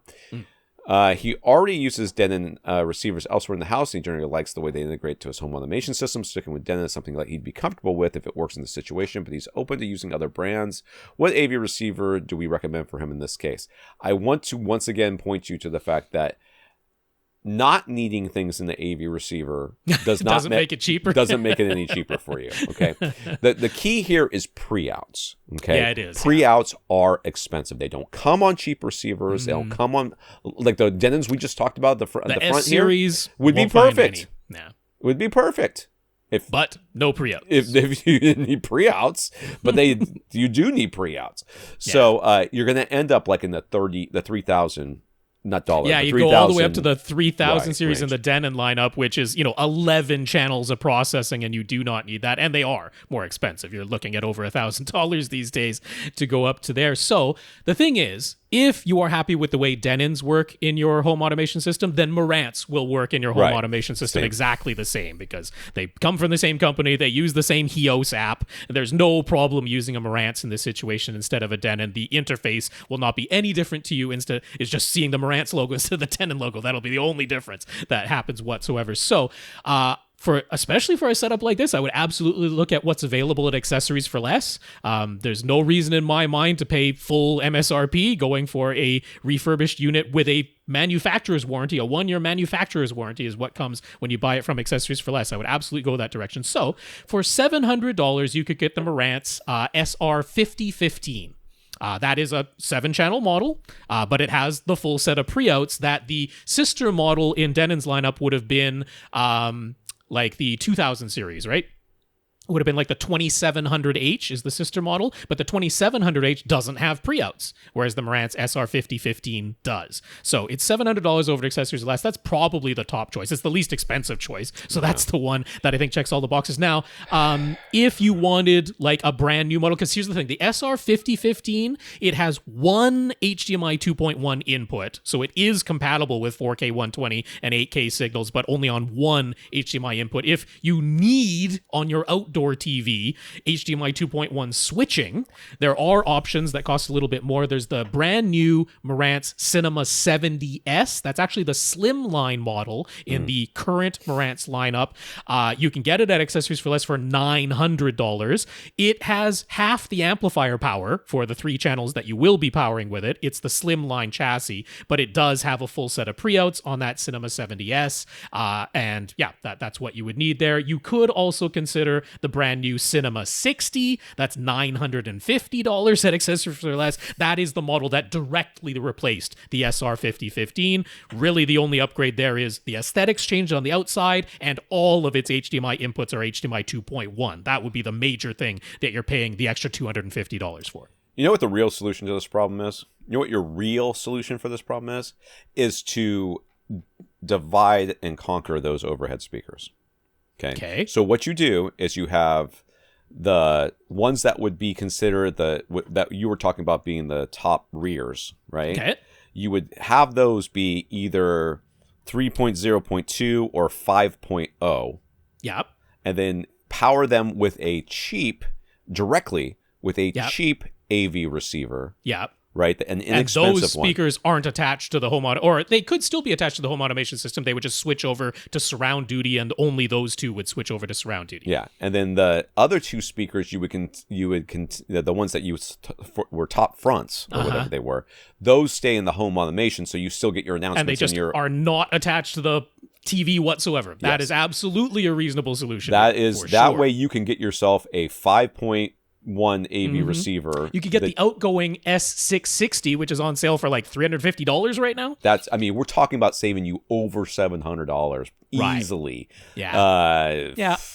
That's fair. the real. Are you really going to notice that you went to 5 speakers for your outdoor TV versus 7? I don't know why you're even considering back speakers to begin with. Right. Honestly, my real solution is 5.0. That's it. Yeah. Not even that. Mine would be 3-point. Just have the sound bar and call it done. I don't know why you're worried about surround sound. You're outside. I don't mind having those top ears as my surrounds. That seems a perfectly reasonable thing to do, and I cannot disagree one little bit with the reasonableness of that suggestion. Yeah.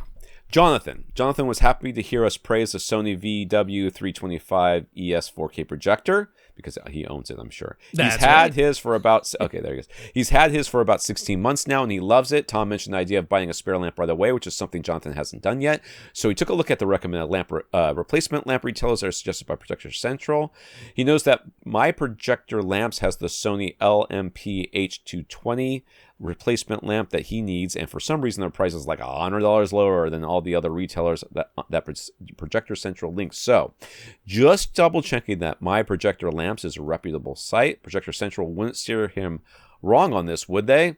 I think all of those ones that, at least in the United States, that they steer you towards is exactly the same company with more than one storefront. And yes, they run different sales on different ones to so that if once you go to one, you're more likely to go back to it. Mm-hmm. So they run the different sales to try to get customers into one so that they don't have to. Anyways, yes. We don't know that for sure. We don't know that. This is my thoughts. Yes. Yeah. What I did notice actually, if you search right now for the LMP H220, there's a not Walmart directly, but you know how Walmart has their own online marketplace, just like Amazon does. There's a seller on the Walmart.com website right now selling it at the same price as My Projector Lamps. So I think they just did a price match on there, and for whatever reason, some of the other retailers that Projector Central links to just haven't been updated to do that price match yet. So I'm pretty sure that's really all that's going on there, and My Projector Lamps is absolutely a place I'd be happy to buy a replacement lamp from. I will stand behind them. I will vouch for them just like Projector Central does. So yeah, you found a good deal. I would absolutely snap one up. It sounds like a good deal. There you go. At the low price they're offering, would there be any downside to buying two lamps right now? Mm-hmm. Is there some sort of shelf life that result in the spare lamps degrading while they sit unopened in their boxes? He figures he'll have this projector for another 5 years or so, and even if he upgrades before then, he could sell the projector along with the unopened spare lamp, right?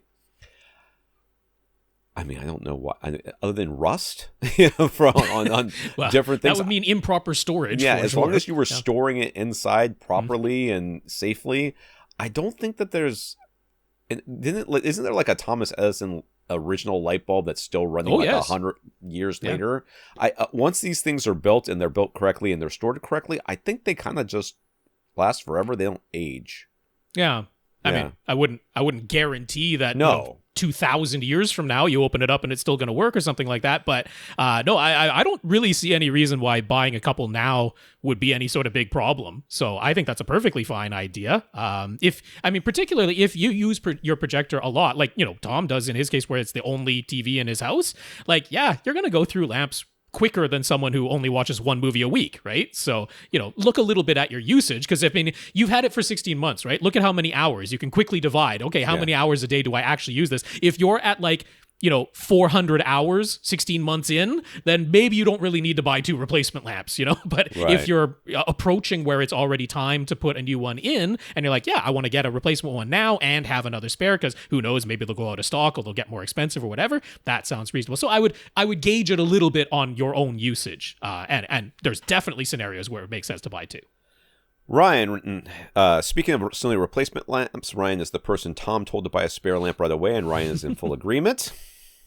Are there any websites he ought to avoid when buying a replacement lamp? Well, go to Projector Central, and if the website isn't on there and the price is insanely low, then I would question. I would question my choices there. I think given that if you go to projectorcentral.com, you go to we'll have a link directly to their projector lamp retailers that they recommend. I can't imagine you won't find one that works for you. In fact, we know My Projector Lamps right now for the very projector you own, because it's the same one that Jonathan, the previous question asker, owns. We know they have them at a good price right now. So yeah, maybe that was it. Maybe he's just asking the same question in a slightly more vague way, where he's like, I see this one price is listed on Projector Center. It's $100 lower than everybody else. Should I avoid them? Nope. My Projector Lamps is fine. Any of the ones that Projector Central recommends are fine. The 11 by 13 room he is renovating used to have a built-in closet. He removed that, which also meant taking down the drywall covering the partial soffit on the ceiling that covers the HVAC ducts that feed the room above. He's also going to remove the ceiling fan. That ceiling fan's kind of small. Whatever, I guess. It's because he's going to put a projector, so he doesn't want anything dangling down. I've got a ceiling fan in mine. I took the globe off, and I just shoot right underneath it. I cut the strings too that come down, so you turn it on. Yeah. Nothing dangling. The rest of the walls and ceilings are staying as is, other than painting them a dark color. So it's not as though this room was ever going to get full soundproofing, but especially for the soffit, and since it's currently exposed anyways. Anyway, should he do anything extra in terms of soundproofing? He's considered adding a layer of mass-loaded vinyl, but then he heard us talking about green glue, and even more than that, the importance of sealing up all the seams. So it would be worth his while in terms of finishing this HVAC soffit. So he's got to recover the soffit, right? Yeah, he's going to have to re-drywall it anyway. It's exposed framing right now, so he's going to have to drywall over it anyway. He's like, okay, do I put in an extra layer there? He's like, I heard a mass-loaded vinyl. Is that all I need? Or should I do 2 layers with some green glue? Or should I just rely on acoustic caulk? What should I do here? I mean, it's kind of like putting like a waterproof patch on one part of the bottom of your shoe, like, of your sandals or something like that. You know what I mean? It's like now it's more waterproof. Well, I mean, technically it is. I don't know that it's going to make a huge amount of difference. I would just throw a regular layer of drywall on that and call it good. Yeah, I mean, I think because caulk is not expensive.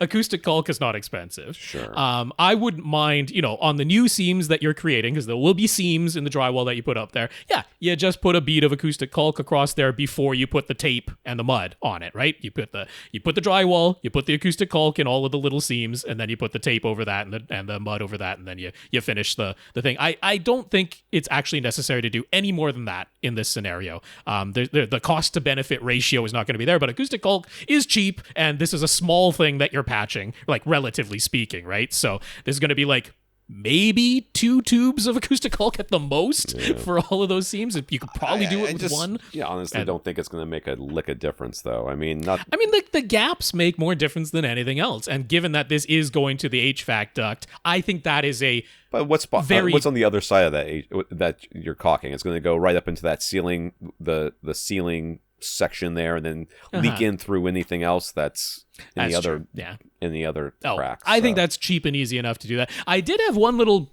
slight concern though, which is, I'm only seeing the photos that were provided. I don't see a register either above or below that window, which is really weird because by code for any room with an exterior window, there needs to be a register either above or below it. So I'm like, was there a register that was in that soffit that was above that window that you have removed? Because you shouldn't have if you did. I don't know. I'm just asking because I don't even see it doesn't even look like that window goes outside. I don't even know what's it looks like. Why would there be a window?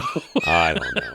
People put windows in. I've seen windows that literally are just there because people like to have windows in rooms and they don't necessarily go anywhere. Yeah. I'm just saying, if that is an exterior window, then by code, there needs to be an HVAC register either above or below it. That's a little bit strange. The gap under the door being the air return, nothing wrong with that. That's totally fine, totally normal. But yeah, given that there used to be a closet in here, this must have been a bedroom before, and yeah, I don't see a register above or below. So if that was removed, it needs to go back.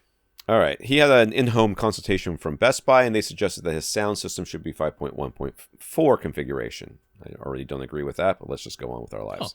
He already owns a set of 5 DefTech speakers, the BP 9020 towers, overkill, 9060 center, and Pro Monitor 800 bookshelf speakers. He's planning to add 4 in-ceiling speakers for Atmos. He already bought an Arkham AVR10 receiver with the Fosse amp to power his top rears. The Best Buy consultant recommended they do away with the Pro Monitor 800 bookshelves. That's the ones they want you to get rid of. Can we be shocked? An 11 by 13 room. You know what he thought? You know what you need for surrounds? Bigger freaking speakers. Well, that's not quite exactly what they said. It doesn't matter. Of all the things. It doesn't matter. Of all the things to get rid of in this itty-bitty room, not the tower speakers was on there. Okay. Indeed. He wants to do away with the Pro Monitor 800 bookshelf speakers in favor of installing a pair of in-wall speakers on the back wall and not bothering with side surround speakers. Ryan isn't sure he agrees, but he's wearing a blue polo. How can you not agree with somebody who's wearing a blue polo? I'm wearing a gray t-shirt that says 2020 would not, 0 out of 10 would not recommend. How can you trust me? Yes. He does have it in mind that he'd like to squish 2 rows of seats. Oh. Nope. 2 rows of seating in this room. Are you going to hang one from the ceiling? With a 100-inch screen, he's thinking the first row will be 7 feet from the screen, and the back row will be right up against the back wall. So do we agree that it would be best not to have any side surround speakers, and to only have surround backs instead, and should those surround backs be in-wall speakers? Nothing this man said I agree with. I'm going to be honest with you. Yeah, I know. Yeah. Okay. First of all, you don't need towers. Let's just be Oh, dead I mean, you honest. don't need. Look, I'm not going to be mad at anybody who already owns speakers and just wants to use what they already own, though. That's but look at this. Look at where the screen's going to be. Where's he going to put the towers? Well, yeah, where he's proposing the screen should go. I have a completely different idea about what should be done in this room. I already agree with whatever you're going to say. Yeah, but the idea that you're going to put a front right speaker and then get it slammed into by the door constantly makes no sense. Maybe the idea is to swing that door out the other way, but kicking my that would be about the only reasonable thing to do here. I mean, look, my suggestion to you is, because I mean, I understand maybe you want some more seats, because I mean, 11 feet wide, yeah, you're only going to be, at most, you maybe fit a 3-seater couch, and even that's going to be a bit squishy if you center it in the room rather than moving it to the left wall. It's going to be a bit squishy for even just a 3-seater couch, and I could definitely see, I mean, look, yeah, if you've got, a partner and 2 kids and you want to be able to fit 4 people in there comfortably, that's a completely reasonable thing. I would turn this room so that it is wider than it is long.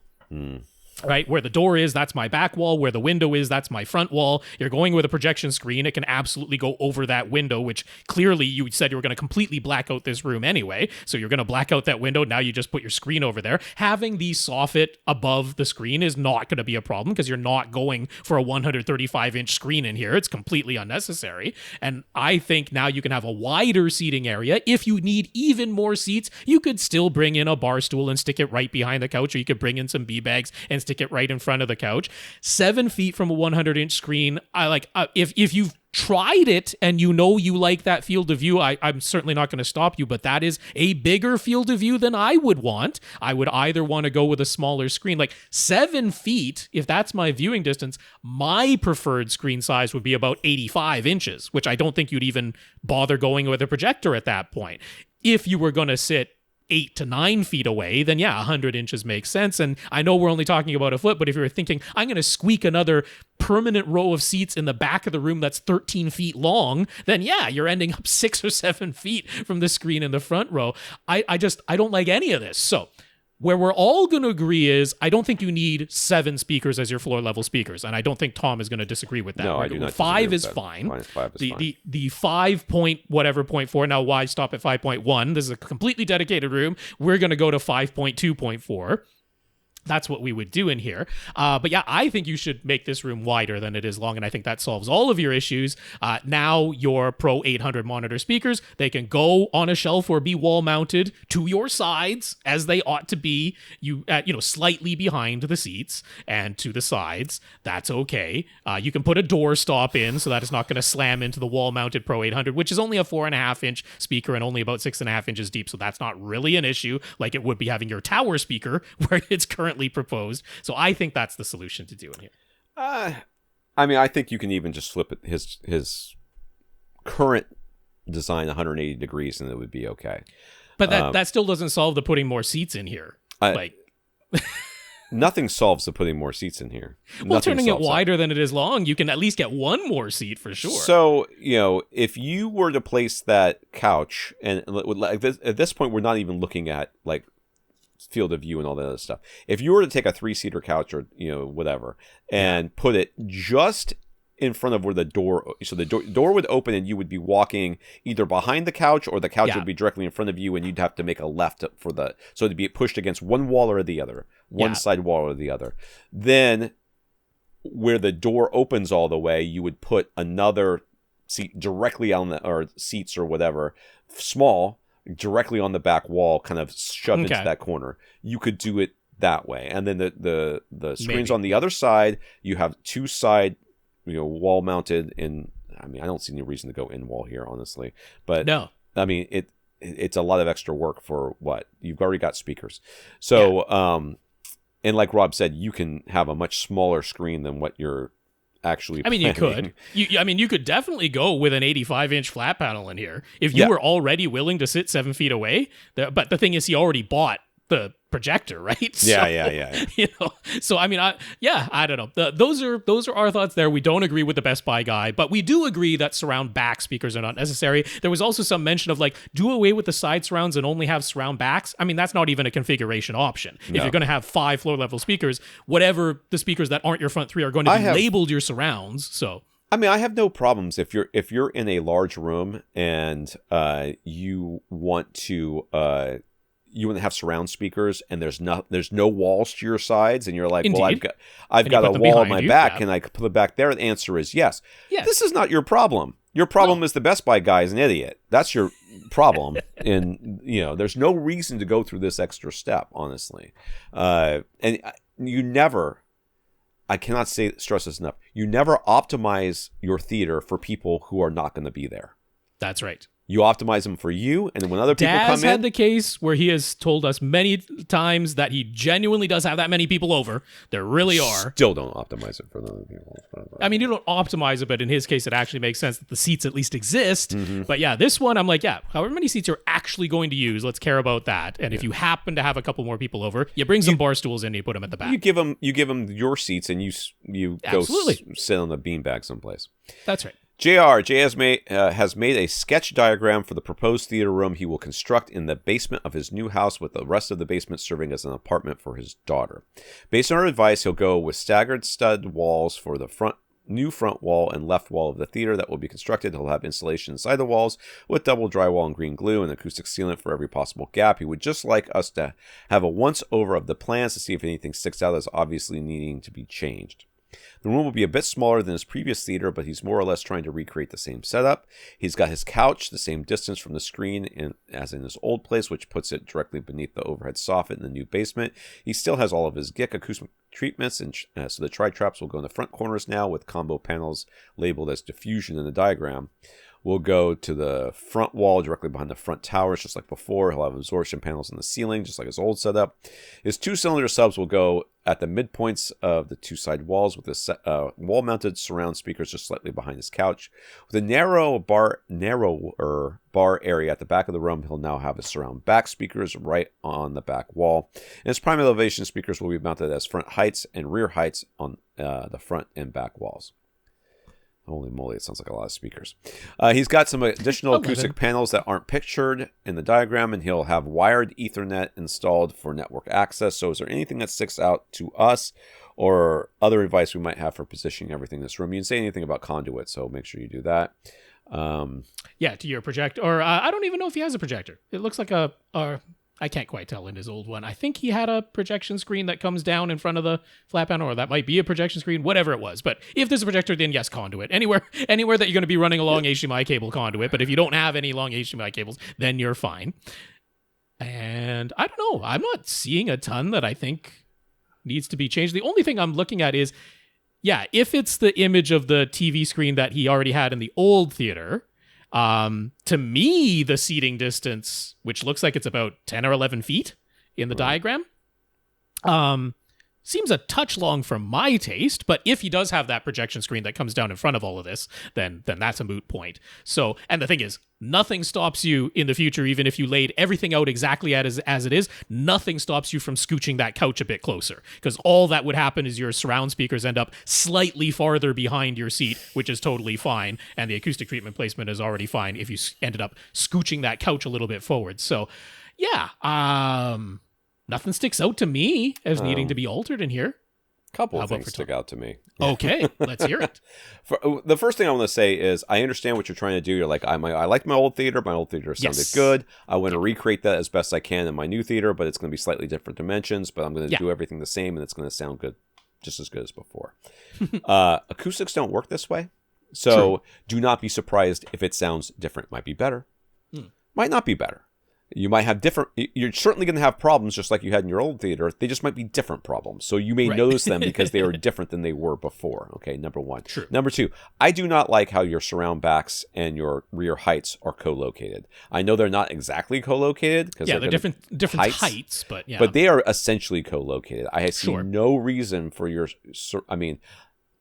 you've got things mounted on the ceiling. You can't look at me and go, I'm going to put panels on my ceiling and be like, but I can't put top rears. I mean, one of the issues is that soffit that is directly overhead. So it's like he doesn't really want to mount his what is going to be rear heights. He doesn't want to mount them as top middles to the underside of the soffit. Yeah, it doesn't have to be the underside of the soffit. I mean, if you it just could be pull on these the things... ceiling in the bar area, and then just pull them forward a bit because they are prime elevations that are angled. So getting a little bit more separation between the surround backs and the rear heights. I'm not against that. Yeah, if we're talking optimization, I'm okay with that suggestion. Yeah, I mean, this is a dedicated theater room, theater area, whatever. There's no reason why you're not doing things more correctly than you are here. You're not having to compromise because you're building this room from scratch. So that's definitely something I would consider. And you could consider moving the front heights to actual on-ceiling position as well. Now, I agree with that. Interestingly, we're actually going to suggest that you still label them as front heights and rear heights, even if you physically move them to a ceiling mount instead. Just because of the way DTS-X works in particular, it still works better when the labels are front height and rear height, and it makes no difference to the way it sounds in Atmos, but it works better the way it sounds in DTS-X if you label them that way. But yeah, if we're talking about full optimization, and yes, you clearly are willing to mount things to your ceiling when it comes to those overhead panels, then mounting the prime elevation ceiling speakers to the ceiling can give you the more intended effect, because I mean, like, front heights don't really sound the way that Atmos was intended to sound in those front height positions. They're not very noticeable whatsoever. Not that Atmos speakers are tremendously noticeable if they're actually calibrated correctly anyway, but front heights are even less so, and similar with rear heights. You've got space on the ceiling. I mean, and then they're not going to be perfectly in line with... I don't care about that. So put them between these panels. We're going by angles, Yeah, putting them between these panels someplace is fine. Like, just in front of the lights or just behind the lights. Yeah. Depending on how you look at it, whatever would be fine. Moving the other ones forward would also, I think, in the back, the rear heights forward, I think makes a lot more sense. The surround speakers seem to be properly placed. Yeah. I mean, I don't love how you've drawn the front speakers so that they're pointed directly at your face, but other than that, whatever. I mean, it's a hand-drawn sketch. Drawing, we can so forgive I'm going to assume that it's not like he's saying, I've drawn it this way, so I am not going to budge when I get in there and listen. Well, it looks like his original setup, they were towed in slightly, but maybe not as dramatically as I sometimes see. That's so, right. Yes. The thing I would say is, first of all, I would be more particular about where you're going to put your overhead speakers in this room, and I would also temper your expectations as far as how similar of an experience. It may sound exactly the same, but I would not expect that because of how room acoustics and everything else works. Sure. It's a very good chance that you're going to end up at the end of this and go, it's a little bit different, and I don't know if I like it. Give it like an hour, you'll like it. Yeah. But I would consider scooching the couch forward. That's the main thing that sticks out to me. Yeah, and I'm for that too. And I don't even think you need to really play with their placement of your speakers if you're only going to scooch it a little bit forward. If you're going to scooch it a lot forward, then Oh no, I'm talking maybe 1.5 feet or something like that. Yeah. Just the way it's laid out exactly right now. Because I mean, the room did get a bit smaller, so it makes sense to me that your viewing distance could get a little bit smaller than it was in the previous room. Yeah. All right. I think it's all of our questions, right? I think we got through it, leaving a little bit of time to talk about what we watched, or what I watched in the case of this week. Yeah. So I blacked some of this out to not spoil Tom on anything in our topic list, but I wanted to get Tom's involvement in here because I saw 3 big movies, as Tom alluded to, you can probably guess. So I saw Mission Impossible Dead Reckoning Part 1. Saw that first. Nothing makes me want to watch a movie less than having it say Part 1. I'm going to be honest with you. I've never been able to make it through. Is it Deathly Hallows is the last? Deathly Hallows is part 1 and part 2. Yep. I've never made it through. I've never made it through those movies because of that. All right. Well, they really tried to avoid having too many colons in the title because Mission Impossible already has a colon. It's Mission : Impossible. It always was. So it's Mission : Impossible - Dead Reckoning Part 1 with no break between Dead Reckoning and Part 1 that there normally would be because they just didn't want that extra colon in there. But anyway, saw that one, saw it in an IMAX presentation, then saw Oppenheimer, saw that in 70 millimeter film IMAX presentation, one of the 30 locations in the world. I was lucky enough to be in close enough to one of those locations. And then I saw Barbie last night as we're recording this, is when I watched that one. So out of those three movies, I want to get Tom's guess as to like my ranking of those three movies, what I enjoyed most, middle, and least. I do want to preface this by saying I think all of these movies are good and worth a watch. So it's not that I disliked any of them. I think you like Barbie best. Okay. I'm guessing that you really liked Mission Impossible second, and but you're going to tell us Oppenheimer because you're going to be afraid that people are going to think that you're not intellectual enough if you don't say Oppenheimer. So that's my order. I think Barbie, Oppenheimer, and Mission Impossible. That's what I think. That's a pretty darn good guess. What I will say, I had the most fun watching Barbie. Yeah, that's absolutely the case. It was the most fun of the three movies. And then legitimately, Oppenheimer second for me. Mission Impossible, I was a little bit disappointed in. So let's get into it. Now, like I say, that the little bit is legit when I'm talking about that, because it was not as though I thought any of these movies were bad or not worth watching or something like that. The filmmaking on Mission Impossible, you can feel like the confidence of everybody who's involved. Like, these people know how to make and how to shoot a movie. You can see the budget up there on the screen. They went to the real locations. They did the stunts for real. Yes, there's CGI involved and all that, but I mean, a lot of this was shot in camera and shot very, very well. So yeah, it's a blockbuster. It's confidently shot. All of that is top notch. Now, I have watched all the Mission Impossible Tom Cruise movies. I even went through, because I didn't have time to rewatch them all before I went and saw this seventh one, but I watched a YouTube recap, like go through it all there. And even so, even having seen them all before, even watching the recap, I was like, you absolutely positively have to have watched all the previous movies and paid attention, because they do not spend 1 second of the 2 hour and 45-minute runtime of part one reintroducing anybody. And everybody is a character who's been there before, except for two. I don't think that I have seen the one before this one. Okay. So I'm going to have Henry Cavill in it? Yeah, I'm going to have to. I think I saw part of it and I didn't finish it because I fell asleep. So I'm like, in a way, fair enough. You don't want to waste any time on reintroductions, but I was like, man, even I am a little bit lost on some of these people coming back and exactly what they did before, and I don't really remember what it is that they did before. And like, yeah, it's a little tiresome to have the dialogue of like reminding you what they did before, but like you gotta strike that balancing act a little bit. And even the thing of like, if you have not seen any of these Mission Impossible movies and you're coming into this seventh one, your significant other dragged you to it and you're watching it for the first time, it's like even just a simple off-screen bit of dialogue in ADR where they're like, Ethan, go get your team together or something. Like, people just show up and he knows them.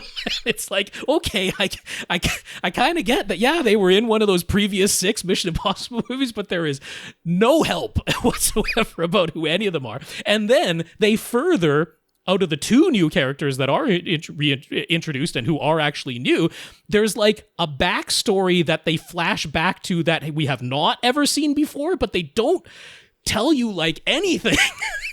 And so my criticism of this is everything in this movie is kind of vague.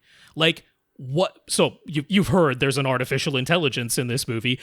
What can it do? Nobody knows, which I guess is supposed to be scary, but being really vague with no specifics is not scary. That's like writing 101. Specifics are scary or funny, right? In comedy, the more specific you are, the funnier it is. Vague is not funny. Vague is also not scary. And that is like a problem in the writing, that they just don't tell you what this thing can do. And it's like they're trying to piece together, and like sometimes it seems, oh, it's a quantum computer that can predict the future. But then other times, nope, doesn't know what's going to happen. And like sometimes it's like uploaded itself to the internet at large. It's everywhere. And then, nope, it exists only in this one location. And it's like, what is going on? It's just plain confusing. And then this is like all the Mission Impossible movies have been MacGuffin movies, but this is the MacGuffin of all MacGuffin movies, to the point that there were rewrites on this movie. There's rewrites on every movie, but we know that this was like a protracted filming process because COVID got in the way, and like the who was supposed to be the villain like had to leave for contractual reasons because he was on another movie, that like it just went so long that they had to leave, and they had to recast that, which meant they had to rewrite parts of it. So stuff got rewritten, and it was as if the writers were reaching through the screen, grabbing you by the collar and going, just pay attention to the MacGuffin.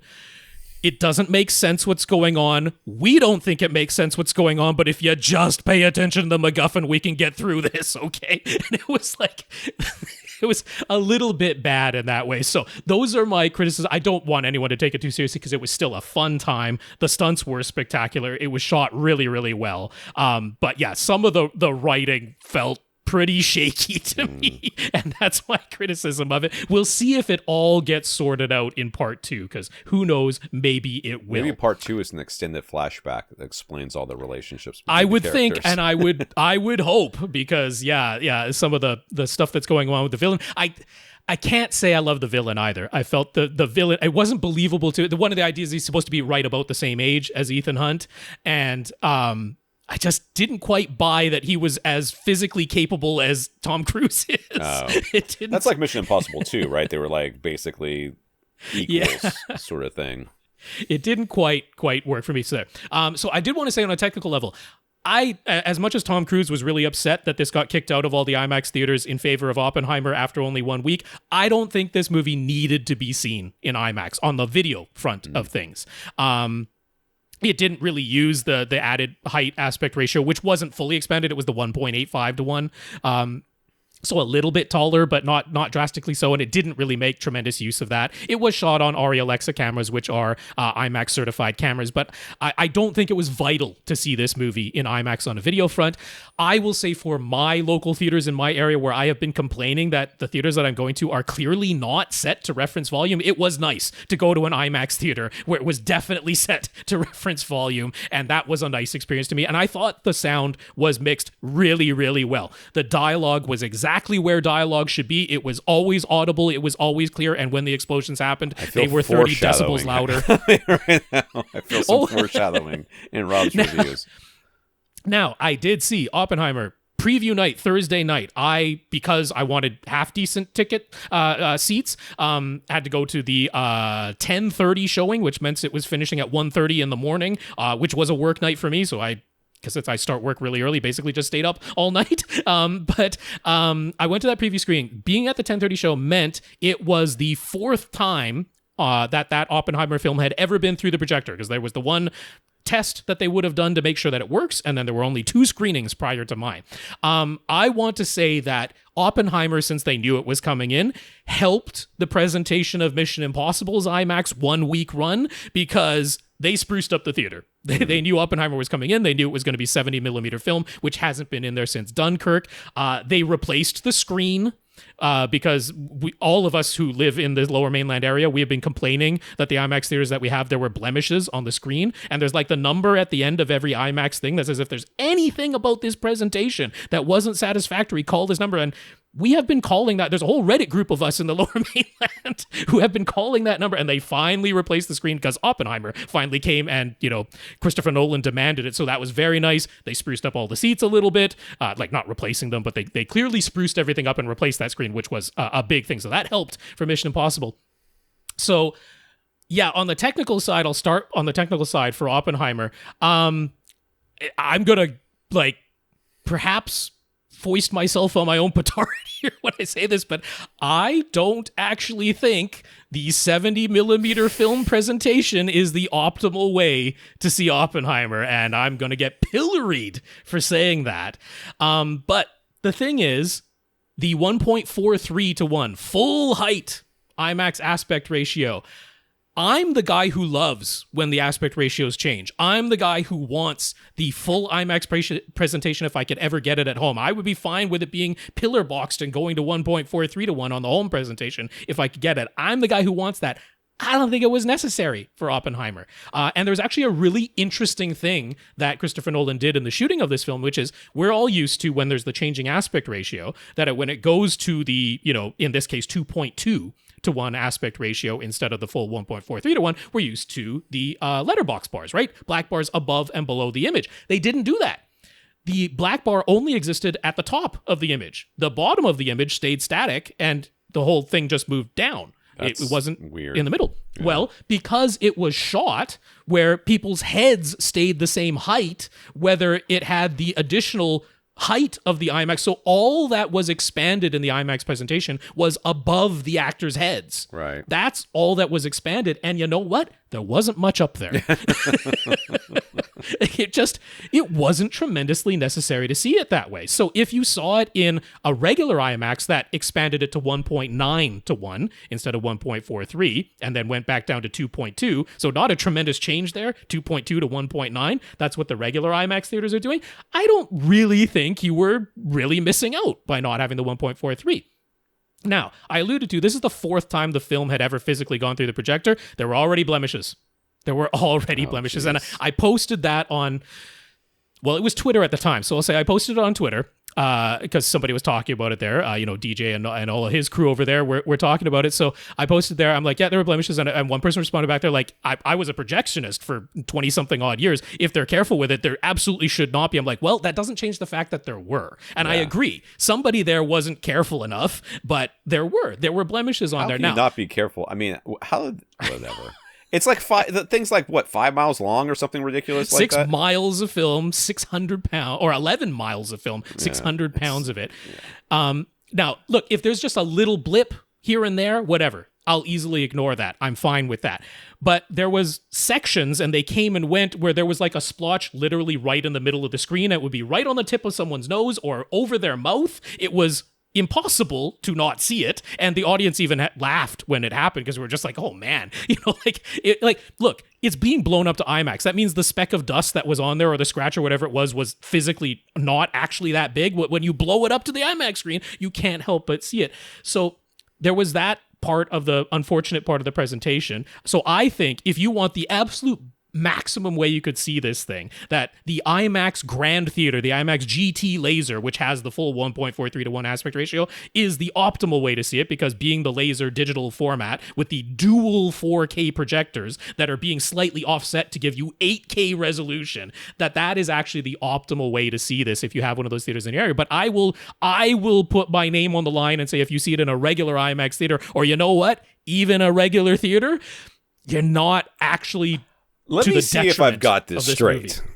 Are you telling me that the auteur, Christopher J., if that's his own, was his middle name, Nolan, his decision to force everybody to use a format that is 11 miles long and easily damaged is somehow not the best way to experience this? Is that what you're suggesting, Rob? I'm going to say it that really good digital is better. It's more repeatable. Almost like we have created superior formats to older formats. And so, even though people like the older formats because it's what they're used to, there maybe is some value to having a format that can't be damaged because somebody sneezed in the projection booth.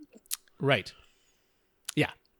So a bug probably landed on it as it was going around the little thing. Something happened. Just got smushed. I mean, the thing was, it stayed in the same part of the image, so that meant it was on, sequential film frames. I don't exactly know what went wrong, but it was you could not ignore it.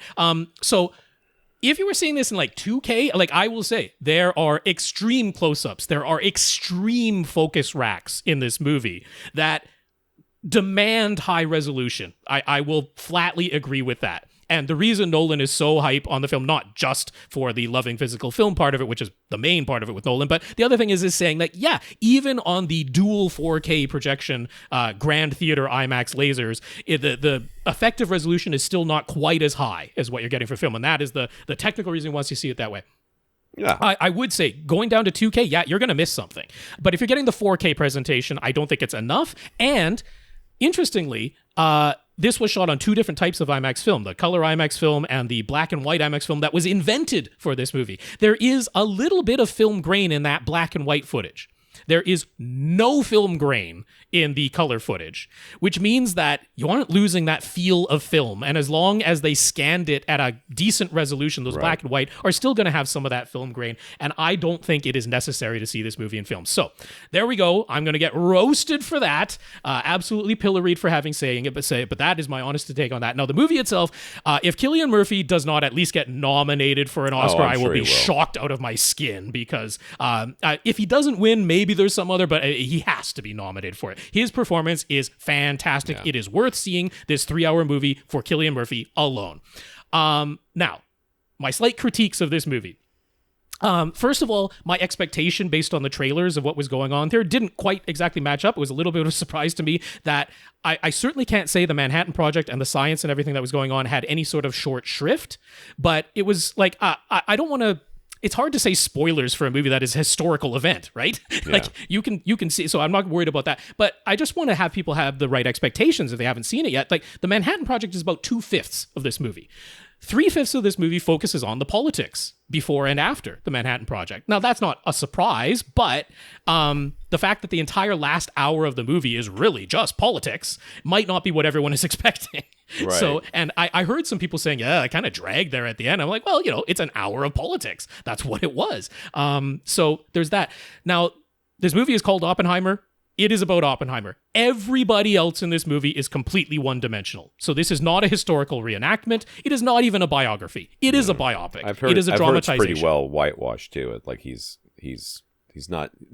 shown with very few flaws, if that makes sense. I don't know if I would agree with that. He's shown as conflicted, and it absolutely takes an opinionated view of everybody in this movie, including Oppenheimer. And yes, they hold him up more as the flawed hero than anything else. Sure, that's fair enough. But everybody else in this movie, if you were trying to learn anything about Niels Bohr, learn anything about Einstein, learn anything about Fermi, learn any of the other major name scientists, who a lot of them appear in this movie, they are completely one-dimensional. There is the one thing that they're known for, and that's the only thing you get in this movie. And if you go in with that expectation, it's forgivable, because look, they're going across decades in the span of 3 hours, and it's like, yeah, you got to whittle everything down. And so this is about Oppenheimer. That is what you're seeing this movie for. That's what it's titled, so that's fair. That's fine. But yeah, I will say Oppenheimer himself, historically known as a bit of a chauvinist himself. The depiction of the 2 1/5 female characters in this movie, because that's really... well, she gets one line and is there just for literally one scene to say something about Oppenheimer at the very end of the movie. Yeah, like, it is a very chauvinistic portrayal of women. Now, was that to give us the sense of how Oppenheimer himself supposedly saw women? Does it say something about Nolan? I don't know, but it was say something about somebody, that's for sure. It was not kind to the exceedingly minimal number of women in this movie, and it felt downright icky when Florence Pugh's only reason for being on screen is to be naked in her scenes, and that is really it. It's kind of not great on that front, so I'll critique it a little bit that way. But yeah, I will say, when we're going through the Manhattan Project, the audience, literally, we were holding our breath. Yeah. That is no exaggeration. That was fantastic filmmaking. So like I say, if you see it just for Cillian Murphy, if you see it just for the test scene, it is worth it. It's absolutely worth it to see it just for those two things. Yeah. Yeah, so I've gone long here, and I do want to say some stuff about Barbie, because, yeah, it was my most fun that I had in this movie. It is also kind of makes you feel uncomfortable, and I like it for that, too. Yeah. Now, look, the issue with this movie is they have characters say, like, some really cliched things, some really, I'm gonna groan at them, there's monologues that it's like, oh god, this is kind of groan worthy, but the movie knows it's doing it, and it comments on it after it's done, and it's like, they're not like missing the trick of what they're doing here. Well, everything was done with intention. You can't, and in fact, it's very much, I've heard, I have not seen it, it's very much like the Lego movie in that it's meta about its meta-ness. It's not just meta. It's gonna comment on how meta it is about being meta. So there's two ways that you can take a Barbie movie, and you could take it like the Mario movie, which of course I have not seen either, and just make it a kiddie movie for kids and have it be a kiddie movie. And I had a great time watching the Super Mario Brothers movie. Or you can have a message and use Barbie and everything else, even though you know the entire time all you're doing is selling more Barbies.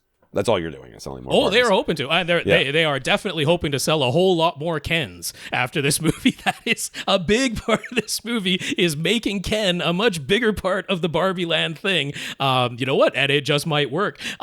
So what's funny to me is this actually kind of all ties back to the whole AI thing as well, because if I look at all the criticisms or fears about AI, and then the criticisms that are out there about the Barbie movie, they're kind of similar, which is that we're not actually afraid of what AI might do. We're not actually upset about what the Barbie movie has to say.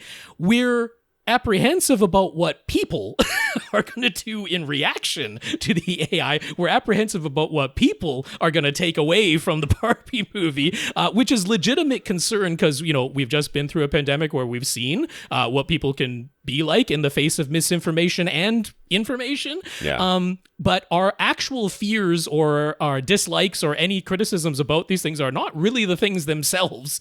It's how other people are going to react to them and how other people are going to respond to them and be misinformed by them or completely miss the point. So Barbie is absolutely a movie where I expect most people to miss the point. Even if you love it, I think you've missed the point.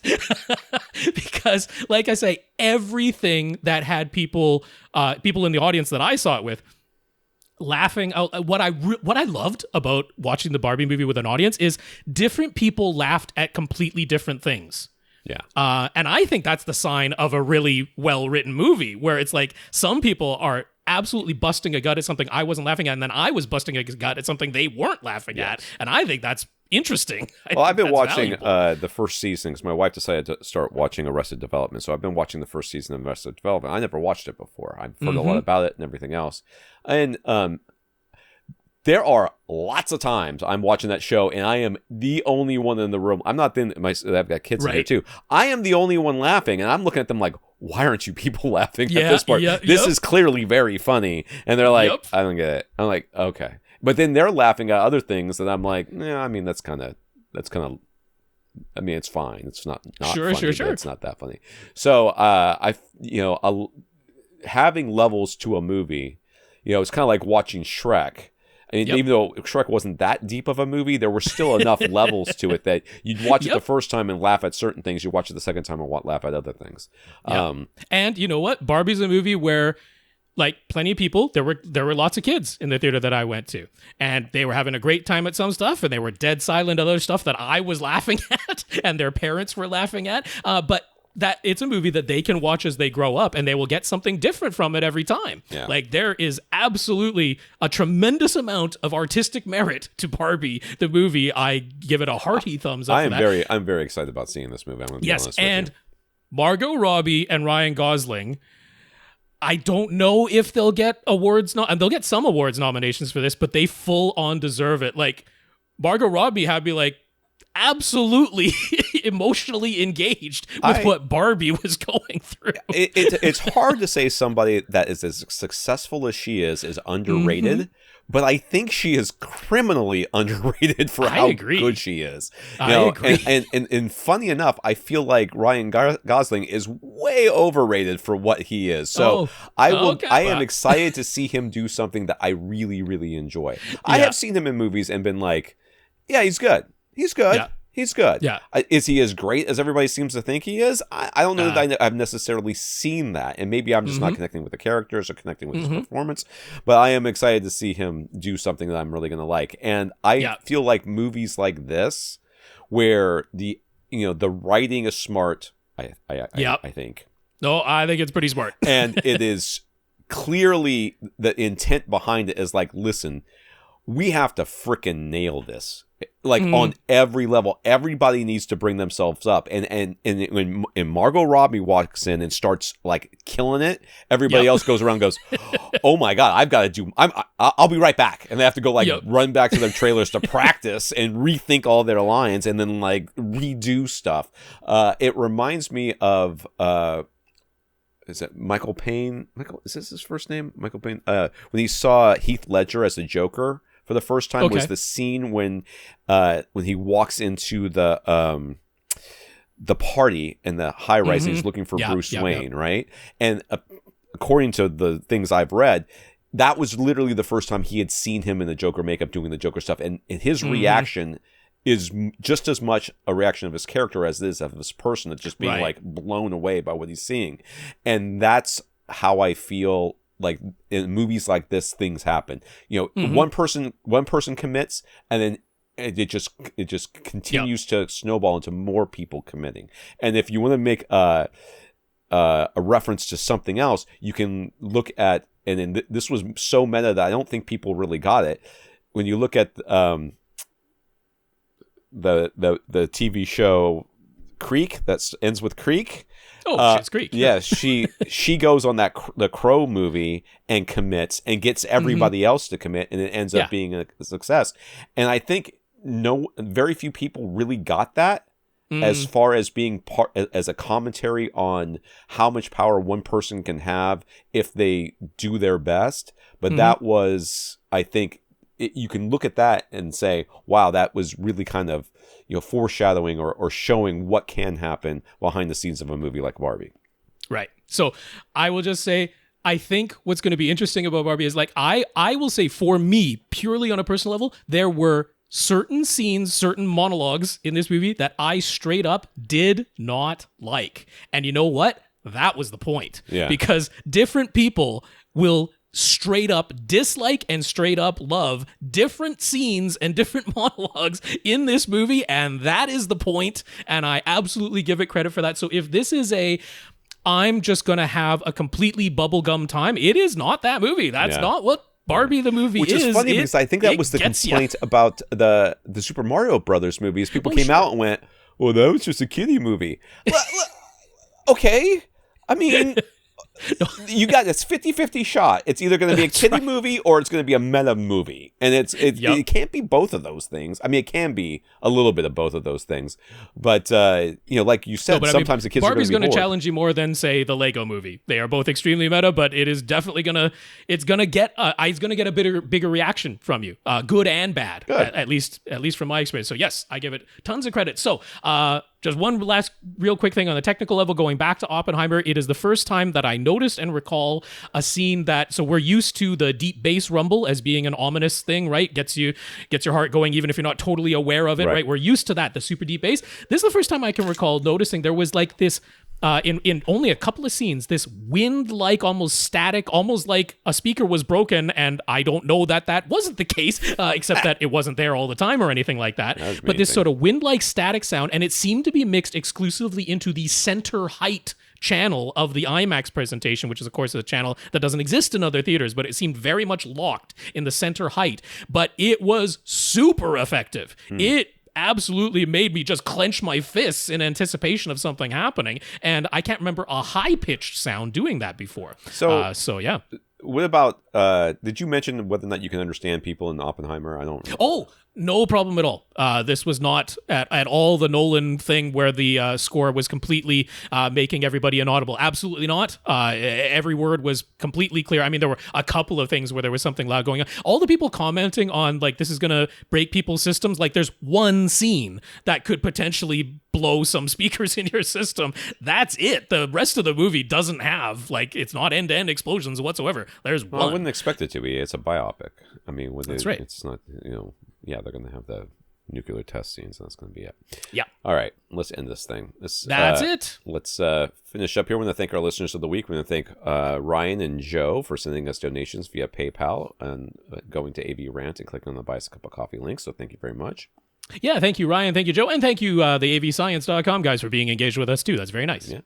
And to our 134 patrons over at patreon.com, including Martin. Yes, for sure. That's patreon.com/AVRant podcast if you'd like to sign up to make an automatic monthly donation. So big thanks for 134 patrons over there. Martin, thanks for being one of them. We also want to thank those who sent in notes of gratitude for keeping the podcast going, including Brian, Martin, Noel, Shawn, Ryan, and JR. Thank you for thanking us. Yes, thank you, Brian, Martin, Noel, Shawn, Ryan, and JR. We appreciate your notes of gratitude and encouragement very, very much. And a big thank you to everybody who continues to listen and send in your questions. If you want to get your questions answered, all you have to do is ask. You ask by emailing us at question@avrant.com. For AVRant, I'm Tom Andrew. And I'm Rob H. Now go out and listen to something.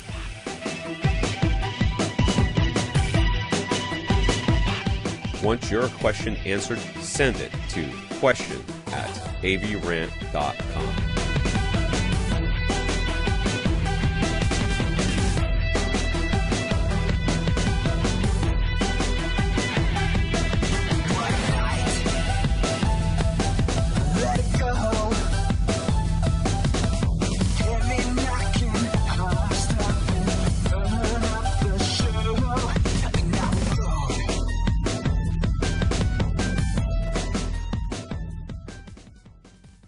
This is AVRant. Now go out and listen to something.